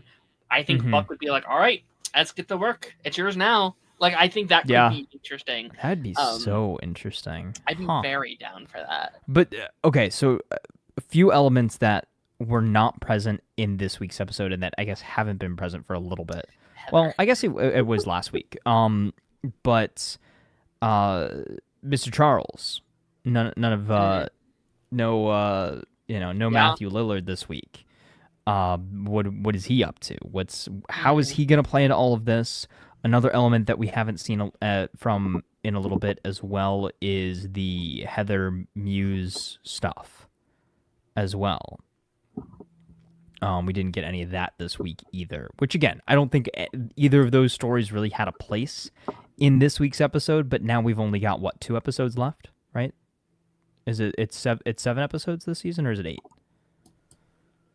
8. Okay, so we got 3 episodes left. Cool. 8 and a Punisher special. 8 plus the Punisher. Okay, cool. So we actually have a little bit more than I thought left. I don't know why I thought it was 7. That would be a weird number. Anyway, so we got 3 episodes left. So we need to wrap up multiple storylines now. What happens with Bullseye? I guess we're gonna nurse him back to health. Does that mean that we get a Claire Temple cameo next week? She's supposed to be in. I think rumor has it she's in Spider-Man as well. Rumors. I've heard nothing official about that, but maybe. Okay. That's such a weird one for Spider-Man, though. I feel like there's half the audience are going to be like, who? You know? I think it is, but I also don't, because think about it this way now, Well, right? Is Peter has nobody, right? I guess she could just be like a doctor. It's just a random Yeah, doctor. I mean, I that's who guess. she is in the Okay. that's who she is in the comics. She's Okay. literally just like a superhero doctor, like just somebody that is confidential, Has I she met believe. Punisher? Hmm. Do they know each I other? don't think so because she Okay. wasn't in season 2, right? She's No. only been in season 1, I Yeah. believe, And right? then Yeah. 2 seasons of Luke Cage, Defenders. Yeah. Yeah, but She she was might be only really scientist in. a little bit, I think. Yeah. I can't remember. I can't remember the timelines. There's a lot. There's a lot of stuff that happened. There's a lot of episodes. Yeah. But yeah. So rumor has it she might be in Spider-Man in this show, whichever, to help get Bullseye back out there. Bullseye's can't really be a Team Daredevil player for forever, No. right? I think we're gonna get Bullseye through the rest of the season, and unfortunately, he might not appear in season 3. Is he supposed to be in season 3? Do we know? Yeah. He like just said he's about to start filming for season 3. Oh, okay. I But that made a means that he's post. not at the but that means he's not in the beginning of it though. Not necessarily. I guess it depends when they film him. Like, I mean, he wasn't really in the start of this season either. You know. Yeah, I guess it's true. That's true. I kind of hate on Twitter today. I made a post saying like, he's now in more seasons as like a main character than Foggy. I Like guess he's so been in now. he's gonna be in 4 seasons and Foggy's only been in 3. Obviously, there's a Yeah. runtime difference between the two, A, obviously, a but large runtime difference. Yeah. yeah. I just thought that was funny, like, huh? Like, not as like a negative. I wasn't trying to like, Yeah. oh, fuck Bullseye, but I was like, oh, that's funny. And like everyone's like, boo, like Foggy's Yeah. great. I was like, oh no, I like Bullseye. I just think that's interesting. I just think Yeah. that's Well, a fascinating thing. I will say it is gonna be a little bit weird if he again sticks around as like an ally, because yes, he's gonna save him, or Matt obviously needs to save Bullseye.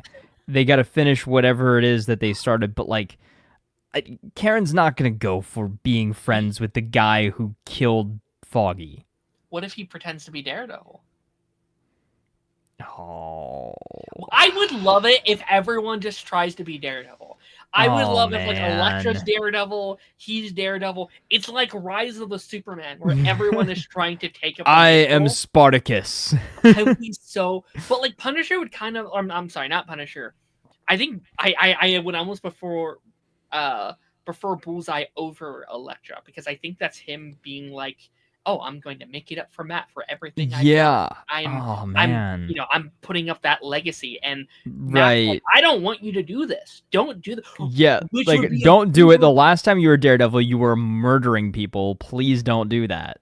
that would be a really interesting, like, why maybe he has to break out of prison, because like Bullseye's out there doing the thing. Like you can have a Yeah. reversal of what you did last season, where like he's in the chains, like in the jail cell, and Matt is like interrogating him. Like you can have a reverse of that, where he visits him in prison, being like, "I'm going to take up like what you started," and like have it be. I think that could be cool if done right.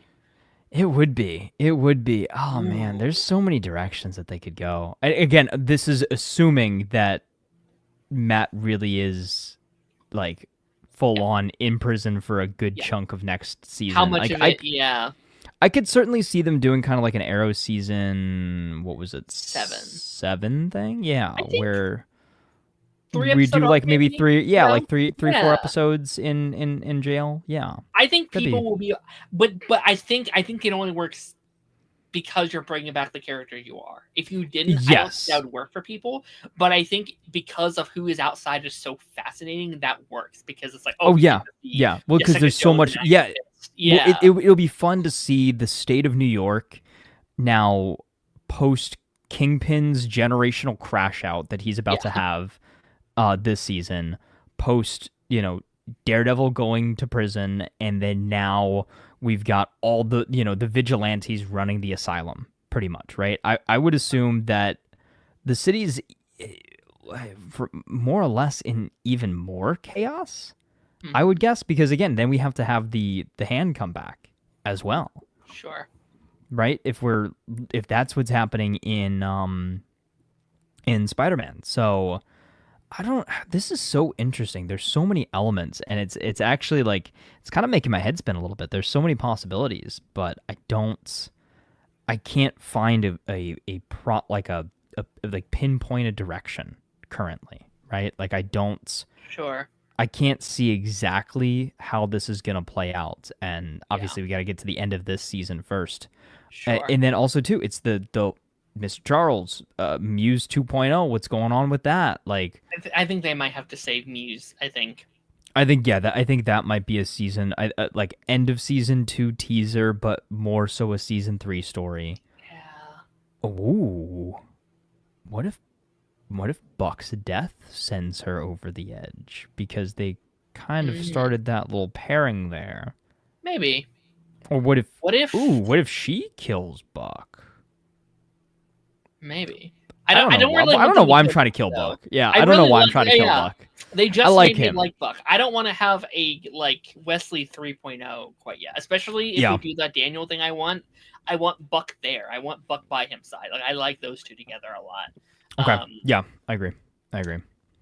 what was I going to say? I wonder if like if we do reveal Matt Murdock as Daredevil, I wonder if that pushes her over the head.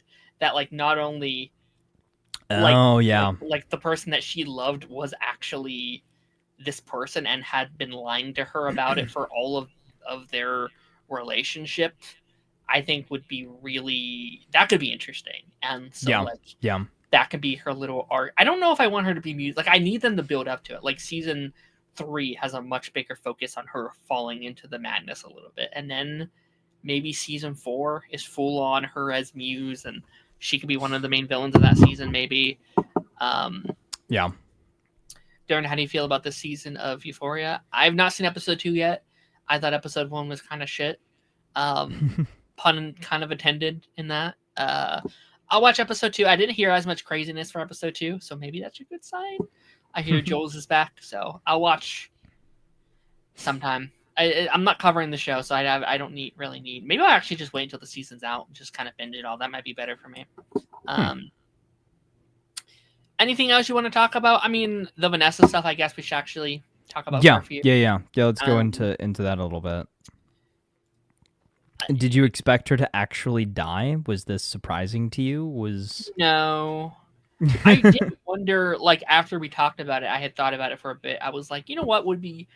I was kind of hoping for just a little bit. I was like, what if she doesn't die, but she's like brain dead or something, right? Or she's like in a Oh, coma. I thought that they were going with like an amnesia story. I thought she was That would going have to been be cool too. alive, but not She doesn't remember love him no more. yeah, like she either doesn't remember who Fisk is, That'd be cool. and doesn't yet does not remember the relationship at all, or remembers him, remembers that they're married, but doesn't remember any of his actual like criminal activities. Like just yeah, She goes back I to, like, thought season 1. exactly. Yeah. Like I thought that was the route that they were gonna take, and then they killed her with pineapple juice.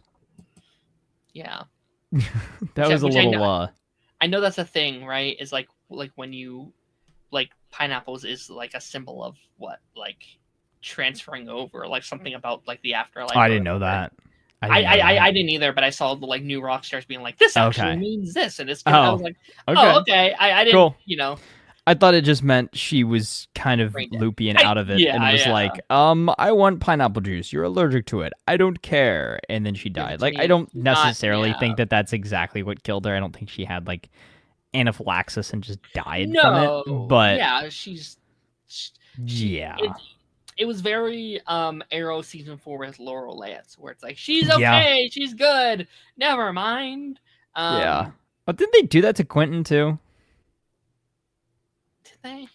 I feel like he had a surgery. They and killed then him off screen, right? and then Where he it's like, died. we're sorry. Yeah, like he just like he just didn't. Oh, I guess he just didn't survive. Yeah. But yeah, I mean, Don't even get me started. You know, shout out to the show for making me care so much about just horrendous people. You know what I mean? Yeah. Like, I hate that I felt so much emotion Right. of these characters that I should not feel emotion for, that I have such a disdain. as a Hmm. whole, though, like I love Kingpin so much. I love the hate Kingpin so much, and Yeah. I did get emotional seeing, not necessarily for Vanessa herself, not that I dislike her, but like I don't have a huge love for Hmm. character, but I have such a love for his love for her. Like, Yeah. like how Yeah. many years have I quoted the like Vanessa thing from him? Like that's such a core part of who he is for You so many embarrassed me in years. front of Vanessa. Yeah, it's yeah, it's crazy to be like, oh wow, this element that has played such a huge role, and I think it just Yeah. places us in such a fascinating final 3 episodes. I feel like we have, oh man, like I feel like typically this would be like, oh, 1 episode left to wrap up everything, but I know we have 3 episodes, like 3 hours Yeah, left of actually, story, we're in a good like spot. I think the pacing of very this season has actually been very good. fantastic. Um, Yeah, like season one was a little off, more than a little off, but off pacing wise.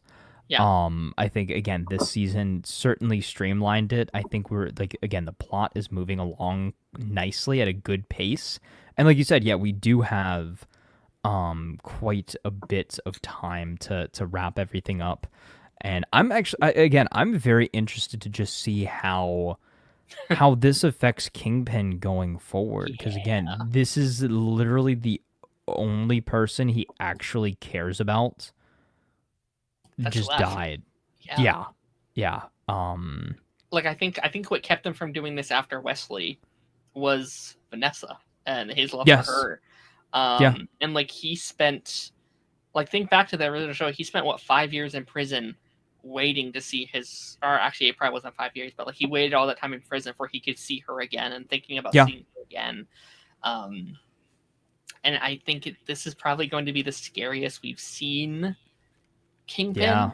This is like, we saw in like the trailers and stuff that there's that shot of like them just beating each other up, and I'm like, holy shit! Like, Yeah, I we're feel in for it now, man. we've like talked in previous episodes about um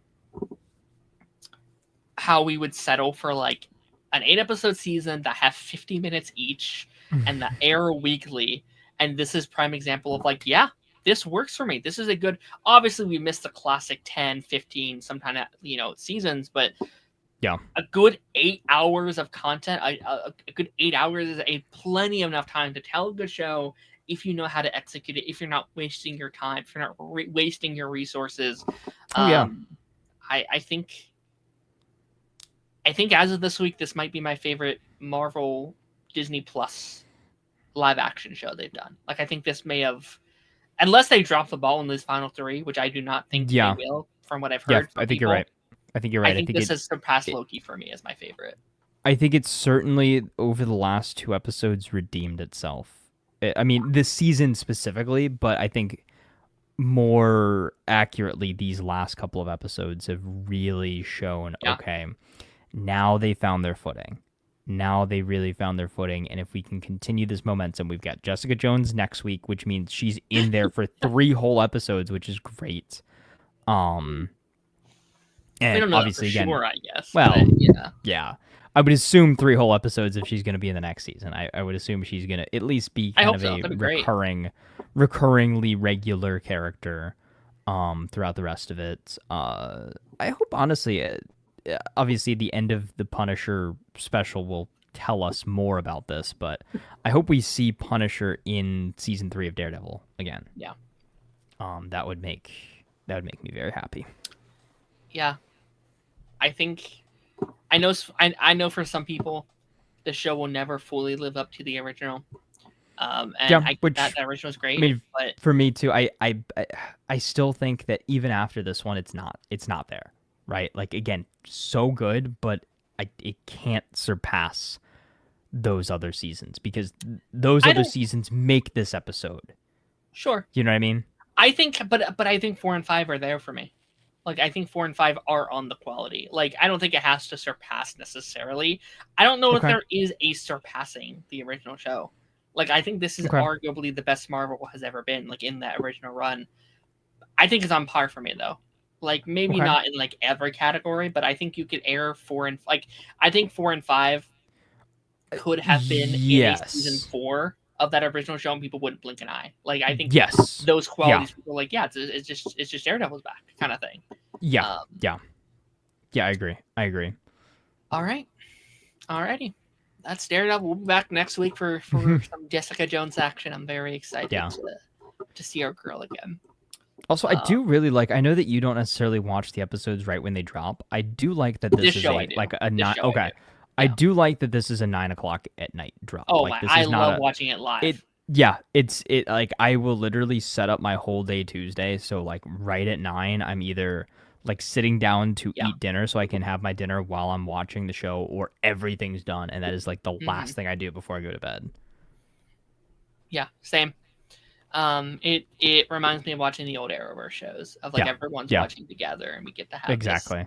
this conversation. It's not a binge And drop. it's We don't have the three yeah, episode premieres. and it's It's not been a nice. 3 a.m. drop either. I hate I I hate used to I used to love staying up for those when I had nothing else to do. absolutely not. I would do it. I would stay up until 3 in the morning to watch I the episodes. yeah. I don't think I could do it last. No, I couldn't do it last year for Invincible, but I did it for some shows back in the I watch day. most of these shows with my mom. I mean, like not like Hmm. Invincible, but like these Marvel shows. I was like, okay, like I just I'll wait until they drop in the morning. But Yeah. but you know what? There is also sometimes something nice. Like if I'm not working, to Hmm. be like it's like I make my breakfast. I sit down. I Yeah. do the thing.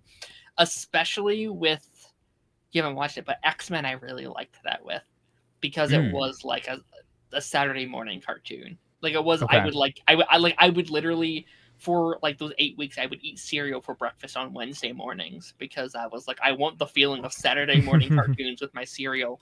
If Yeah. only they put it out on Saturdays instead of Wednesdays. That was weird. Yeah. But yeah, we're gonna be moving on to our last show here. Um, Okay. would you mind distracting the chat for a couple minutes while Yeah. I go to the little boy's room? Yeah, totally. Totally. Let's see if I got anything. Oh, actually. Hmm. Show off Let's your book. pull. Oh, yo, yeah. Okay, okay. I was gonna say I could show off some more Assassin's Creed stuff, but you're right. Show and tell. Thank you. Okay, so chat, guys. I've got something very, very important to show you. Let me grab it real quick. It's right here.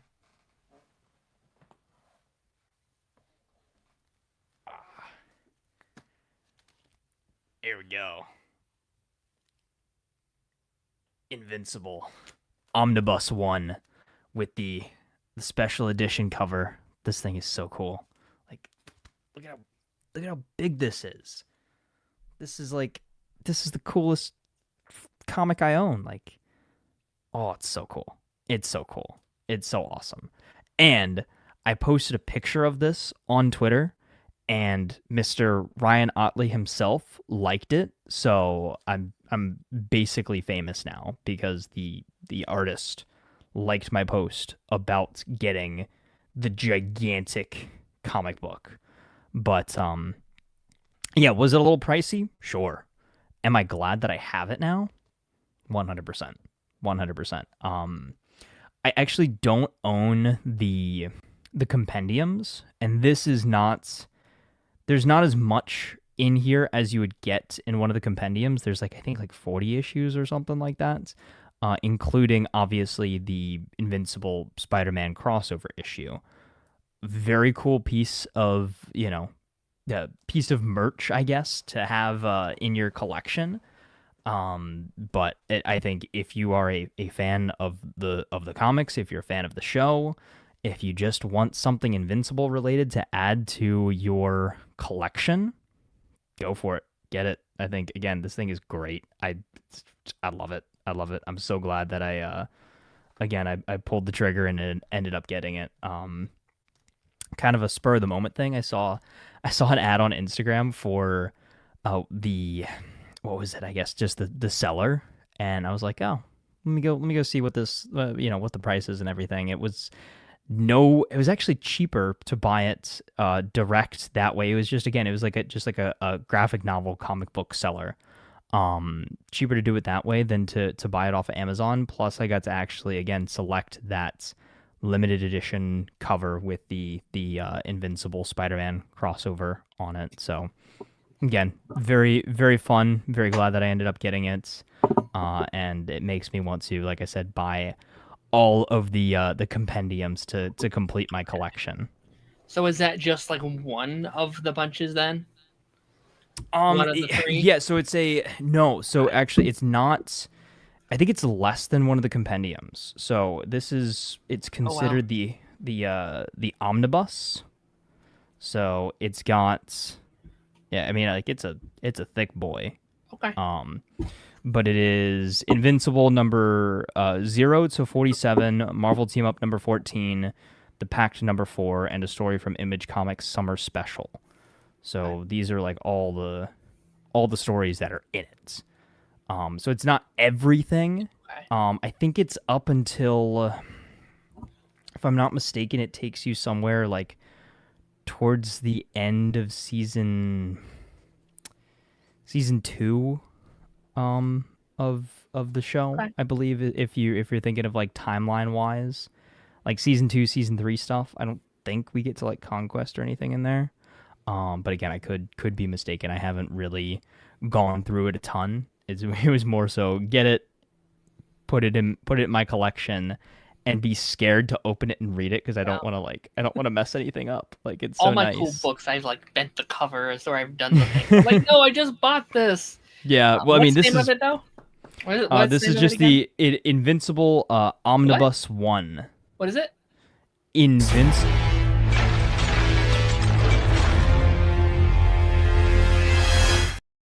Yeah, there we go. Let me put this back real quick. It's like 5 times. I was like, I gotta get it. He said the word so many times. Invincible. Back on the shelf. My favorite action porn show there is right now. I have Dude. kind of felt like that this season. I'm like, man, they love their action. Yeah, well, I mean, here's the thing. They really answered the issues that people have had, I guess, previously with there not being enough action. Like the whole back half of this season has been one Just big fight fighting. scene. It's been like we've gotten like 3 hours of fight scenes. Yeah. And they somehow keep getting better. Like I think this Conquest fight this season was certainly better than the Conquest fight last season, which was still really good. And then this episode specifically, episode 7, which felt like a season finale because I believe episode 8 is going to feel more like an epilogue.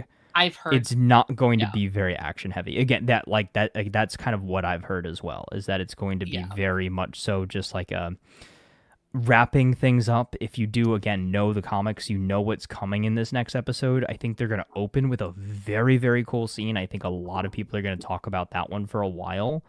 But outside of that, it's going to be a lot of housekeeping.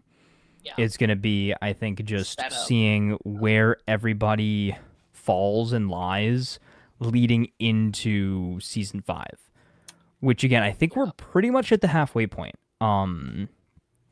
I saw a video, I think, I mentioned this last week, is there's a video where somebody stacked all 3 compendiums and they put a bookmark where we're at, and we're basically halfway through everything. That's interesting. So I would say we get probably, this will be 8 seasons, maybe. They could probably stretch it to 10. They've said 7. You know, he's been like, it could be less, it could be more, but I know they're aiming for 7 right now. Yeah, okay. I would say realistically, you couldn't do it in under 8. If they expand certain arcs, you could easily stretch it to 10. You could easily stretch this thing to 10 seasons. But also too, there's a whole story arc that people hate that they could completely cut, and you wouldn't really lose anything. And do you want to add anything too? Like, I would assume no after how it's been received this season. It's the lowest episode of the whole thing. But, you know, I want them to still be brave enough sometimes, if need be, to do so. But also, like, look at Walking Dead. Like, his other show. I guess you haven't seen Walking Dead, but, like, his other show is, like, the crown king of adding and changing things from the source material. A lot for the better. There's also some for the worse, right? So it's a mixed bag. And so I could see him being very much like, no, stick to the source material. We don't want another Game of Thrones or another Walking Dead. But yeah, I don't know. I like this season. I like this episode a lot. It's Me too. I think I think it's this is like my the favorite episode of the season. ooh. I think I like this I more than the Conquest episode, actually. I like the Conquest episode, but I also think I just like the character stuff in the show more than just Mm. the action aspects of the show. Obviously, I love But the action. this is not for me because of the action. I think it's because Thrag finally beat the fraud allegations. I Sure, think it's because it shows sure. how Thrag is an absolute menace to society. He is a beast. He can kill anyone and everyone, and Mark doesn't even stand a chance. And they changed Sure. something slightly from the comics too. So in that scene where, again, probably one of my favorite visuals from throughout the entire show, when he's, charging up, he's flying at Thrag, and he just sits there and tanks the punch, and you see the like flash of his skull and everything like Yeah, that. And he's like, I'm not fair. impressed. That was such an anime It scene. It felt like that right out of and when anime. Thrag like charged up his punch to like super punch Nolan, like come Yeah. on, that was really cool. This But yeah. in the comics, Mark made him bleed a little bit. Like he actually Oh, like he punched him in the face, like his nose started bleeding. Like he pushed him back a little bit. Like Thrag actually took some damage in the fight versus what they did here now in the show, where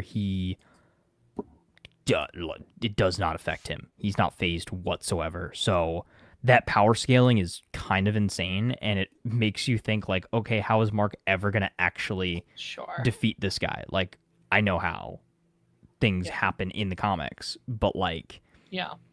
are they gonna actually go that route now because they've changed this? They are changing Mm, quite a few things. yeah. Certain things are staying the same. Oliver's line about hey, the black hole called it wants its suck back. That was from the comics. But yeah, I loved this episode, man. Yeah. No, it's good. It's good stuff. The first act of it, I was like, well, they better start showing why Conquest is so good because like that was a concern for me for the first half of this episode. Hmm. Not calling him like a fraud, but I was like, okay, they've been building up this guy, and I wasn't Take feeling Thrag it at off first. fraud watch. Like I wasn't feeling why they were building him up, and I was because there's a lot of shows I watch. They do this. They build him up and build him up, and they just don't show that. It's a lot of telling, not showing. And I was like, well, they showed it. I Yeah. loved his like Avatar: The Last Airbender like air punch he does to Nolan when they're in the little base area, where he almost like Thawne style like shakes his hand and punches him up to the Yeah. just the solar system. He's flying for a while, and it's like Yeah. okay, like Nolan's been one of the more powerful Vulturites we've seen Hmm. for probably up until this point. Like I'm trying to think, like maybe Conquest, but I think Nolan might take it. Yeah, Maybe. I would say so. Okay, you would think like Conquest is like number two most powerful, right behind Thrag.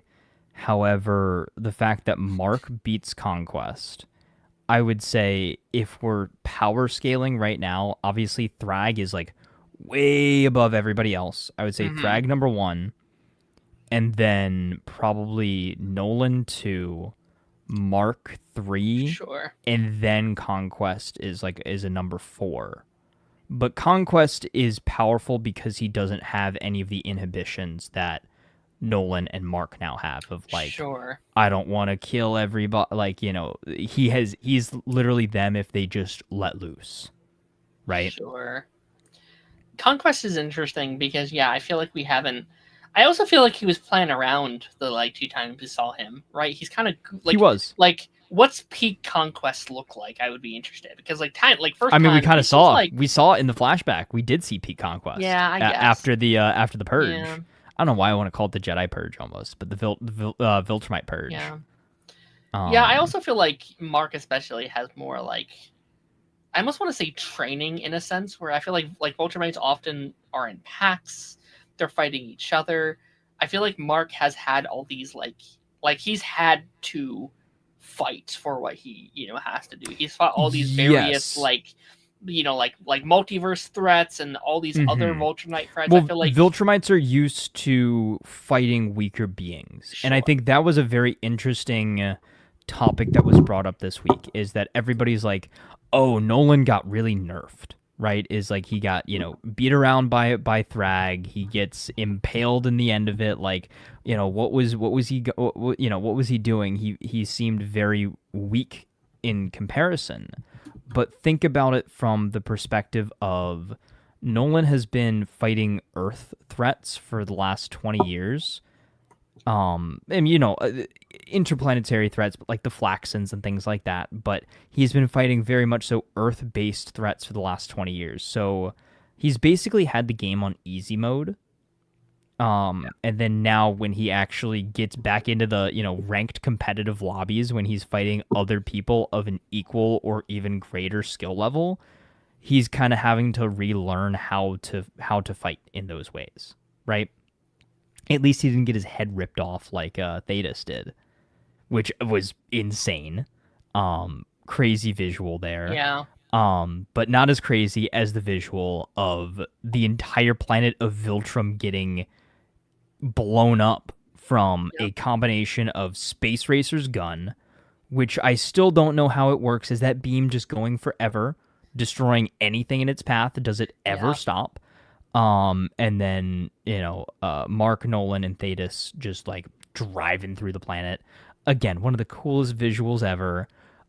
This sets sets Thrag off, and he just goes ballistic. yeah, You actually you have Thetis there being like, your planet's done, you have the only option you have is to surrender, and Thrag just like through the tears of yeah, seeing his home planet get not only is his home planet destroyed, he lost his emotional support skull definitely in that as well. But he's like, I choose death, and he like rips through the rocks up in space, goes over, rips Thetis's head off, squishes it, and he's just like, all right, I'm done playing around. Like, yeah, that's funny too, is he's like, okay, time to actually lock in. So he was just toying with us yeah, the entire episode up until that point. Again, when Oliver came up against him, he grabbed his hand, squishes his hand, back slaps him, and knocks his jaw off his face and rips his yeah, arm off. And he's like, "You're hold this line. You are not one of us." Like, oh, dude, yeah, what the heck? Like, that's crazy. yeah. I do Um, want to come in and like defend my boy Oliver a little bit because he gets so much bullying on the internet, being like, "Why is he here?" He has done more shit though at his age than Mark did at at that point. Like, well, yeah, I mean, Mark didn't even have his powers at that age, but I mean, like year one, Oliver I think oh, okay. surpasses year one Mark. You know what I mean? Like he's Well, doing yes. well for year one. If year one Mark fought Conquest, year one Mark would have died. Demolished. Yes. Absolutely Yeah. demolished. There is no Also, like year one Mark could not have uppercut and killed the Mauler twins.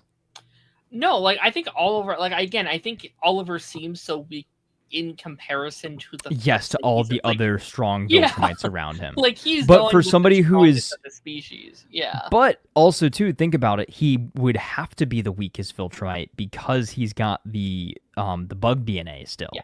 Yeah. Right? So that is like, yes, he's aging faster. Yes, his powers are maturing quicker because of his Viltrumite DNA that will eventually kind of take over. Yeah. But he does still have that slight limitation with his heritage, with his lineage, So I think for all intents and purposes, he's doing pretty well with the cards that he's been dealt. Yeah. You know? Long term, I am like I do wonder like where like what does season 7 Oliver look like? I'm curious about. Like I could see him Like, being how one of the far more does his powerful. power go? Yeah. Yeah, I feel like most Viltrumites at that age hasn't done the feats or hasn't had to do the feats that Oliver did at his age. Like he's starting so young. I mean, that's kind of what they said about Thrag, right? About like Thrag Yes. was like Yeah, so why is Thrag most powerful. why is Thrag the most Yeah. powerful Viltrumite is because he was bred to be the Yeah, grand to be regent, right? So the sure. regent was the protector. Oh, okay. So let's talk about Thrag's backstory a little bit, right? So the regent was the protector of Emperor Argyle, right? Who also, do you know who he was voiced by in this episode? It's a big actor, but I don't remember who they have as Frank Welker, who gotcha. not only is he the voice of Scooby Doo, but he Oh, is also the voice of Megatron. So we had Optimus Prime versus Megatron. Ron. Gotcha. Great stuff. Absolutely loved that. I do think it's kind of silly that he does get killed by a knife. But I believe it's not explicitly said in the show, but I think this is a comic thing. The knife is made out of Viltrumite bones because the Oh, only thing that can think about it this way, the only thing that can stop a Viltrumite is another Viltrumite. That's why they like stab sure. each other with their hands and stuff like that, right? Is because that is powerful. That is a weakness to them. It's basically like their kryptonite is other Viltrumites. Mm-hmm. And so that knife was made out of Viltrumite bones, I guess, and that's how Gotcha. he killed. That's how he killed Argyle. But then Thetis is the great betrayer. He flees the planets, and then Thrag is left in charge as the Grand Regent. Um, However, he's not the emperor because the rightful heir, the rightful emperor, has to be a descendant of Argyle. And currently, there are no known descendants. So until one is found, Thrag is the ruler of Sure. Viltrum. And in order to kind of assert his dominance and show how his rule is going to be different, he basically is like, "Hey, how can I be certain that you will not betray Viltrum?" And the guy's like, "Don't worry, I would never betray you, Grand Regent." And he's like, "I don't believe you." And then that's Showing. how Yeah. you start the purge and kill God knows how many Viltrumites. It starts raining blood, which is insane. Um, you know, It's end of so I don't know.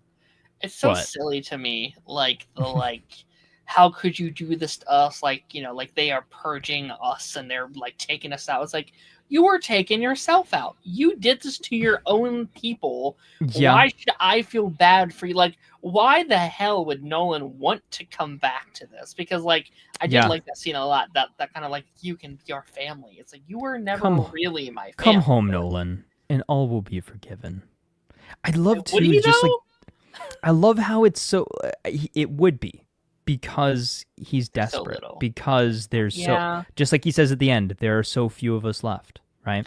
that's true. And I love his like I think people didn't like this at first this season. They were like, "Oh, he's too calm, like he's too laid back." But I love how his power speaks for himself. He doesn't have to present himself as angry or threatening or anything like that because he just is.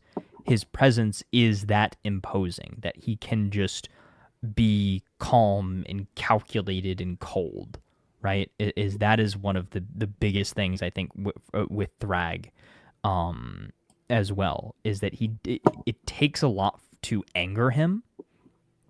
When he does, he's just as insane as anyone. Yeah.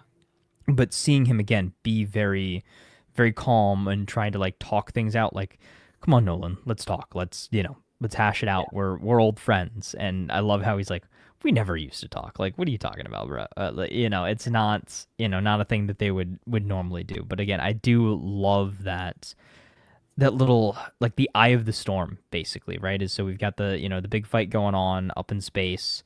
Um, I think Tech Jacket kind of redeems herself this week as well. She Yeah. actually puts in some really good work. And I, I think also like I gave her a little bit of shit the last couple weeks, but I also think yeah, like she's not supposed to be soloing Vulture Knights. She's supposed to be an no, assistant to the Vulture Knights. Like she's able to like yeah. Well, heal I his think I was suits about to say and like I was gonna say yeah. she's almost like a healer, right? So she's a Yes. Yeah. very much so she has very little health.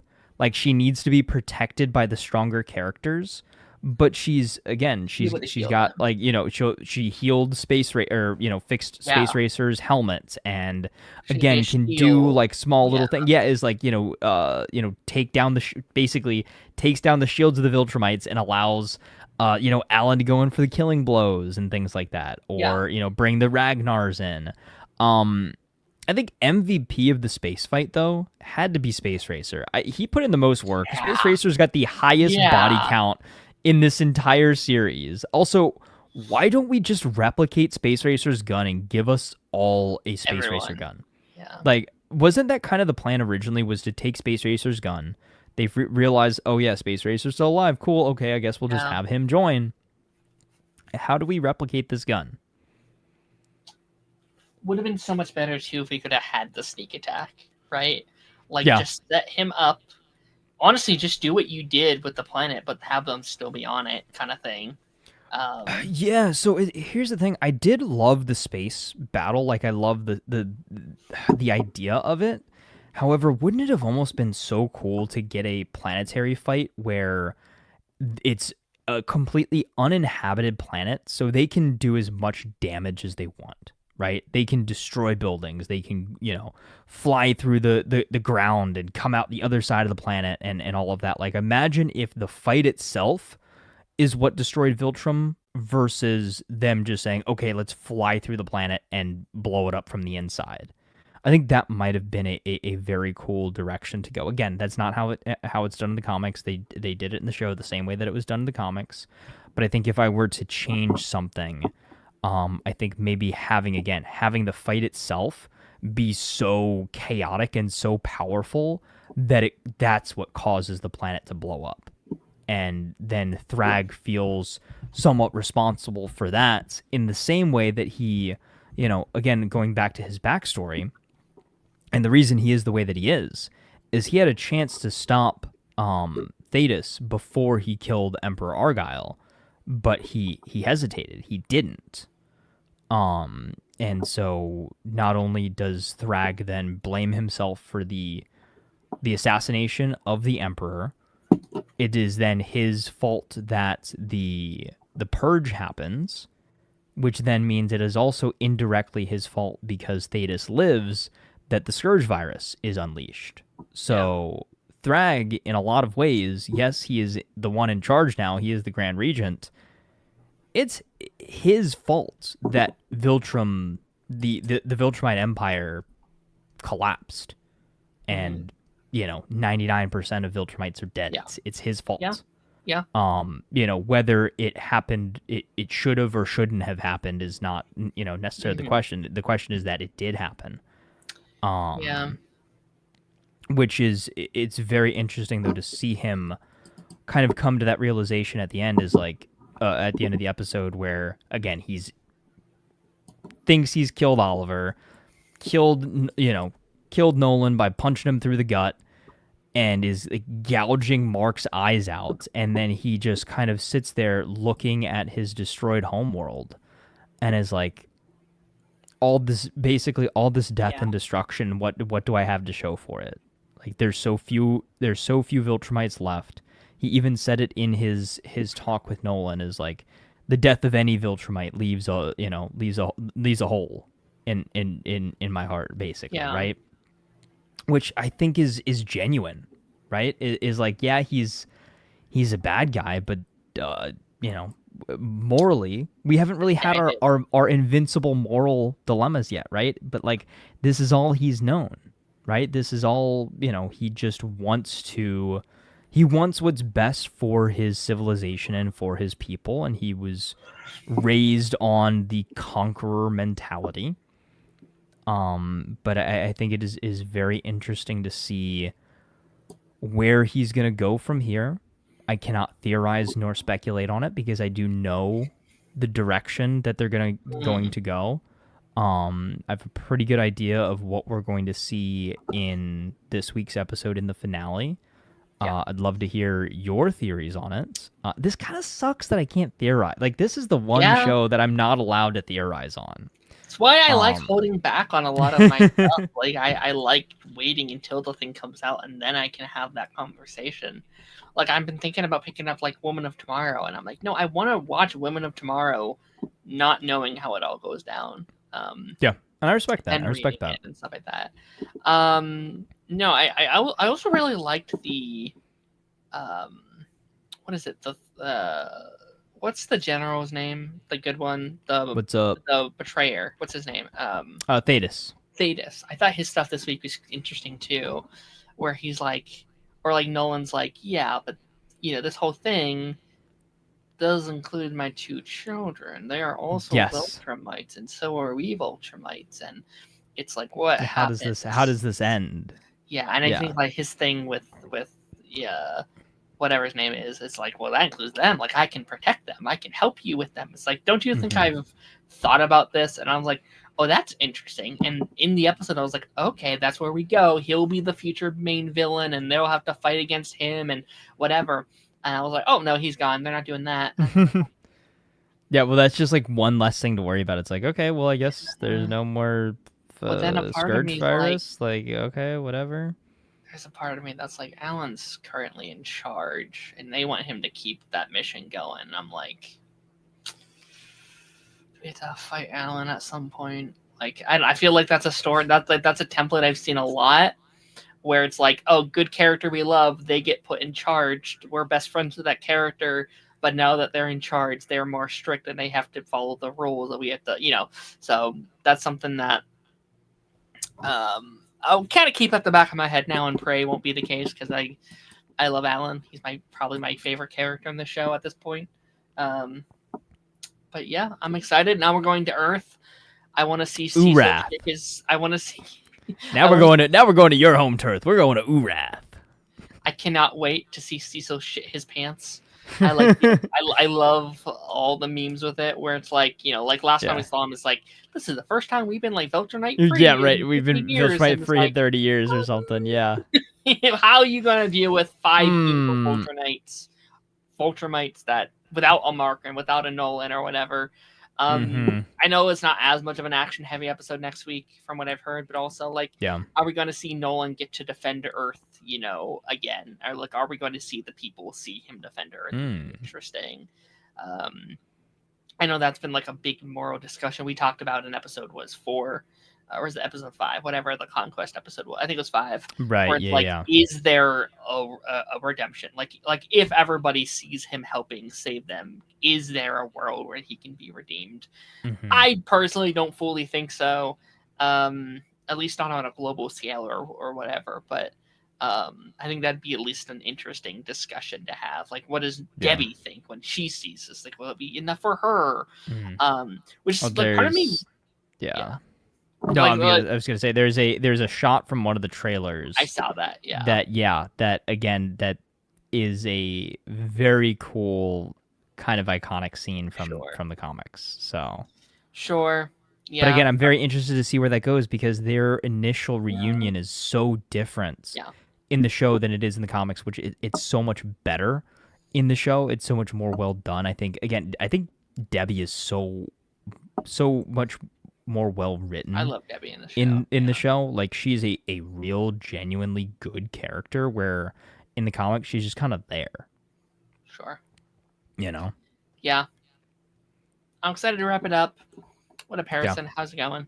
I'm sad we're at the end of the season already. I am too. I feel like we're just getting started. Like I don't mean to get on my high horse again, but I really don't think they should have released the first 3 at once.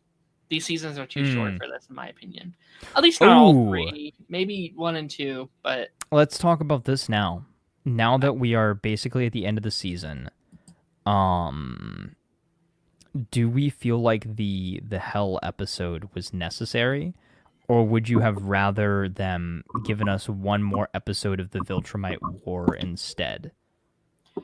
I think it's necessarily. Like, I think it's necessary. I think that episode needs to be there. Like, I'm not, like, I know there's some people where it's like, it's all filler and it's pointless. It's not. It was not all filler. It was not all pointless. I just wish the Hell episode was more interesting. Like I think the Mm. hell stuff itself was kind of boring to me. But I like just the actual results of the, I I think it agree with needs that. to I be think there. the Like I result of the yeah episode is good. Like we discussed kind of around that episode when it came out, is yeah they got to that conclusion in the comics, but very quickly. Like it didn't.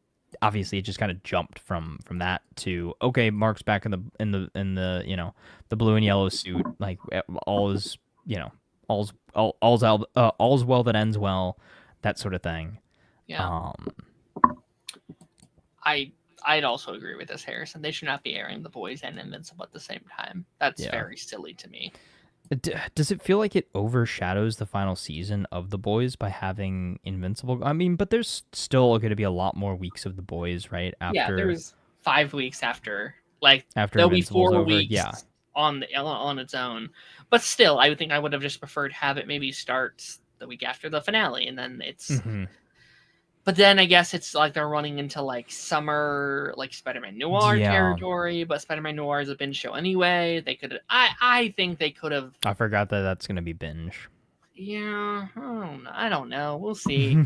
Um, but yeah, I think that kind of brings us to the end here. Anything else this week that you really want to mention or Yeah. talk about, or are we? Um, I think we're good.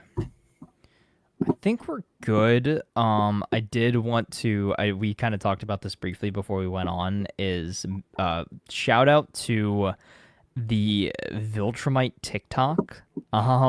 There's a guy who is actually a fitness creator that I've seen before a few times. Because I do follow a lot of like fitness content creators and stuff like that. Sure. But he looks like genuinely looks like Thrag. He's got the mustache and everything like that. He's got the Thrag build, and people are playing into it, and I think it's hilarious. And then there is a guy who is doing a very good Lucan cosplay. Yeah. And one of the videos was like, hello Viltrumites, like it's been brought to my attention that you guys are using your phones. I'm specifically looking at you, Lucan. I thought it was very funny. Yeah. But Is Lucan dead? Did we kill no, him? no, Okay, no, good. no, no. There was a guy that died that looked like Lucan, Okay. but it wasn't him. Yeah. Um. Oh, and then okay. So my one criticism for the episode, don't. I'm only taking this. I don't necessarily agree with the issue of like the budget that this guy is bringing up, but I'm doing this just because it's a good comparison shot. So this is what the shot's supposed to look like in the comics when they're preparing to go out for the war. Super cool, super Mhm. awesome. And then that's the shot that we got for the show. Not hating on the animation or anything like that, but like it's really basic. It looks like a bunch of PNGs sitting together Yeah. when this is like one of the most iconic splash pages throughout the entire series of throughout the entire series in the comics versus, yeah, all our characters are just kind of standing around in an open area. Yeah. Like that to me is like my biggest nitpick of the episode. Again, does it change the episode at all? No, but it could have been done better. This looks like a Fortnite loading screen, doesn't it? I'd be lying if I said the animation hasn't kind of been getting to me this season. Like Yeah. I never really noticed it that much in previous seasons. I even defended it Hmm. most of the time. And this season, I think I'm just noticing it more. Or maybe it's gotten Yeah. worse. I don't know, but I'm just like I'm kind of at the point where I'm like, yeah, I've seen so many great animated shows. And maybe again, we talked about this last week. Maybe it is because Maul looks so gorgeous this season. Yeah, it does. So good. Like there's that shot in I think it's episode 5 where they are like peering over the shots and you see all the buildings below it, and I'm like, Mhm. that looks gorgeous. And yeah, this At show the end of the day, so yeah, it just looks so bland sometimes. yeah. Like it's almost like it would be better served to just give us a motion comic with voice acting. Cuz that's kind of what it feels like sometimes, but not in a good way. Like I just don't know what could be done outside of the seasons taking 2 to 3 years to come out. Is they need to Is that obviously yeah. pay their artists properly, give them, good working conditions and schedules and things like that. But from what I've heard, it seems like the team is actually very small. It's like 2 to 3, it's like 2 to 4 people, I think. Yeah, yeah. So it's a very small animation team with a limited budget, limited time. And I'm sure a lot of this budget goes to the very star-studded voice cast as well. Which has been my complaint, is I don't Yeah, think it should be. yeah, But again, yeah. like okay, I guess this will be a bigger conversation when X-Men and Spider-Man start putting out their yearly episodes, which they have said they are. Because I think X-Men Season 2 is one of the most beautiful looking animated shows I've ever seen. I think it's gorgeous. Okay. Will it still look like that yearly? Because I think if they are able, and I know it's Disney, I know it's literally Disney, and they're like the biggest company on the planet. I mean, again, I don't know if these are accurate, but is this sentiment true? Amazon Prime earned $49.6 billion in revenue last year. Amazon itself is worth $2.68 trillion. You'd think they can actually provide their artists time and resources. Yeah. Yeah. I mean, it's Amazon fucking Prime. Like, it's not like their other animated shows, like, even some of like the sillier ones, like Hazbin Hotel, I think looks really good. Yeah. I don't know. I think it is probably. Do we think it's because they're rushing it? Do we think they're just rushing the seasons that they've decided, hey, people want this show to come out yearly, so let's just maybe make the animation itself be a little bit of an afterthought, put as much focus as we can into the big moments like the conquest fight, the Thrag fight, and all of that, but everything else surrounding it can just be, again, like PNGs floating across the screen. I saw something with during the fight on the coalition planet, right, with all the like the Thrag ship in the sky and stuff like that, when that was like on fire and burning, they literally just took the same PNG and just blew the fire up so that it engulfed the entire thing, so you couldn't really see it, but it didn't get damaged at all, or something like that. Just some like minor things, which again, I don't necessarily notice this when I'm watching the episode, but like if I'm watching things back, like even that scene of like Nolan and Thrag kind of facing each other, again, it was one of those where just like, all right, Nolan picture, Thrag picture, let's slide them together. Yeah. Yeah. But again, I do think it is an interesting thought provoking question. And I guess again, would you rather have yearly releases and tell a good story, or would you rather us wait longer between seasons and have it has been nice. It has been nice quality. Having it be like 3 years in a row. Like that has been really nice. 2, 3, 4, basically back to back. I've missed that. I have. Yeah. But ultimately, I'm like, I do want it to be the best project it can. But you do fall into like a Stranger Things, where it's like, how many people lost interest having to wait 10 years for one show. I don't know. I guess my also thing would be give them more resources, give them more money, give them they have like a 4 animated team. I'm like, is that something they did, like they only wanted 4?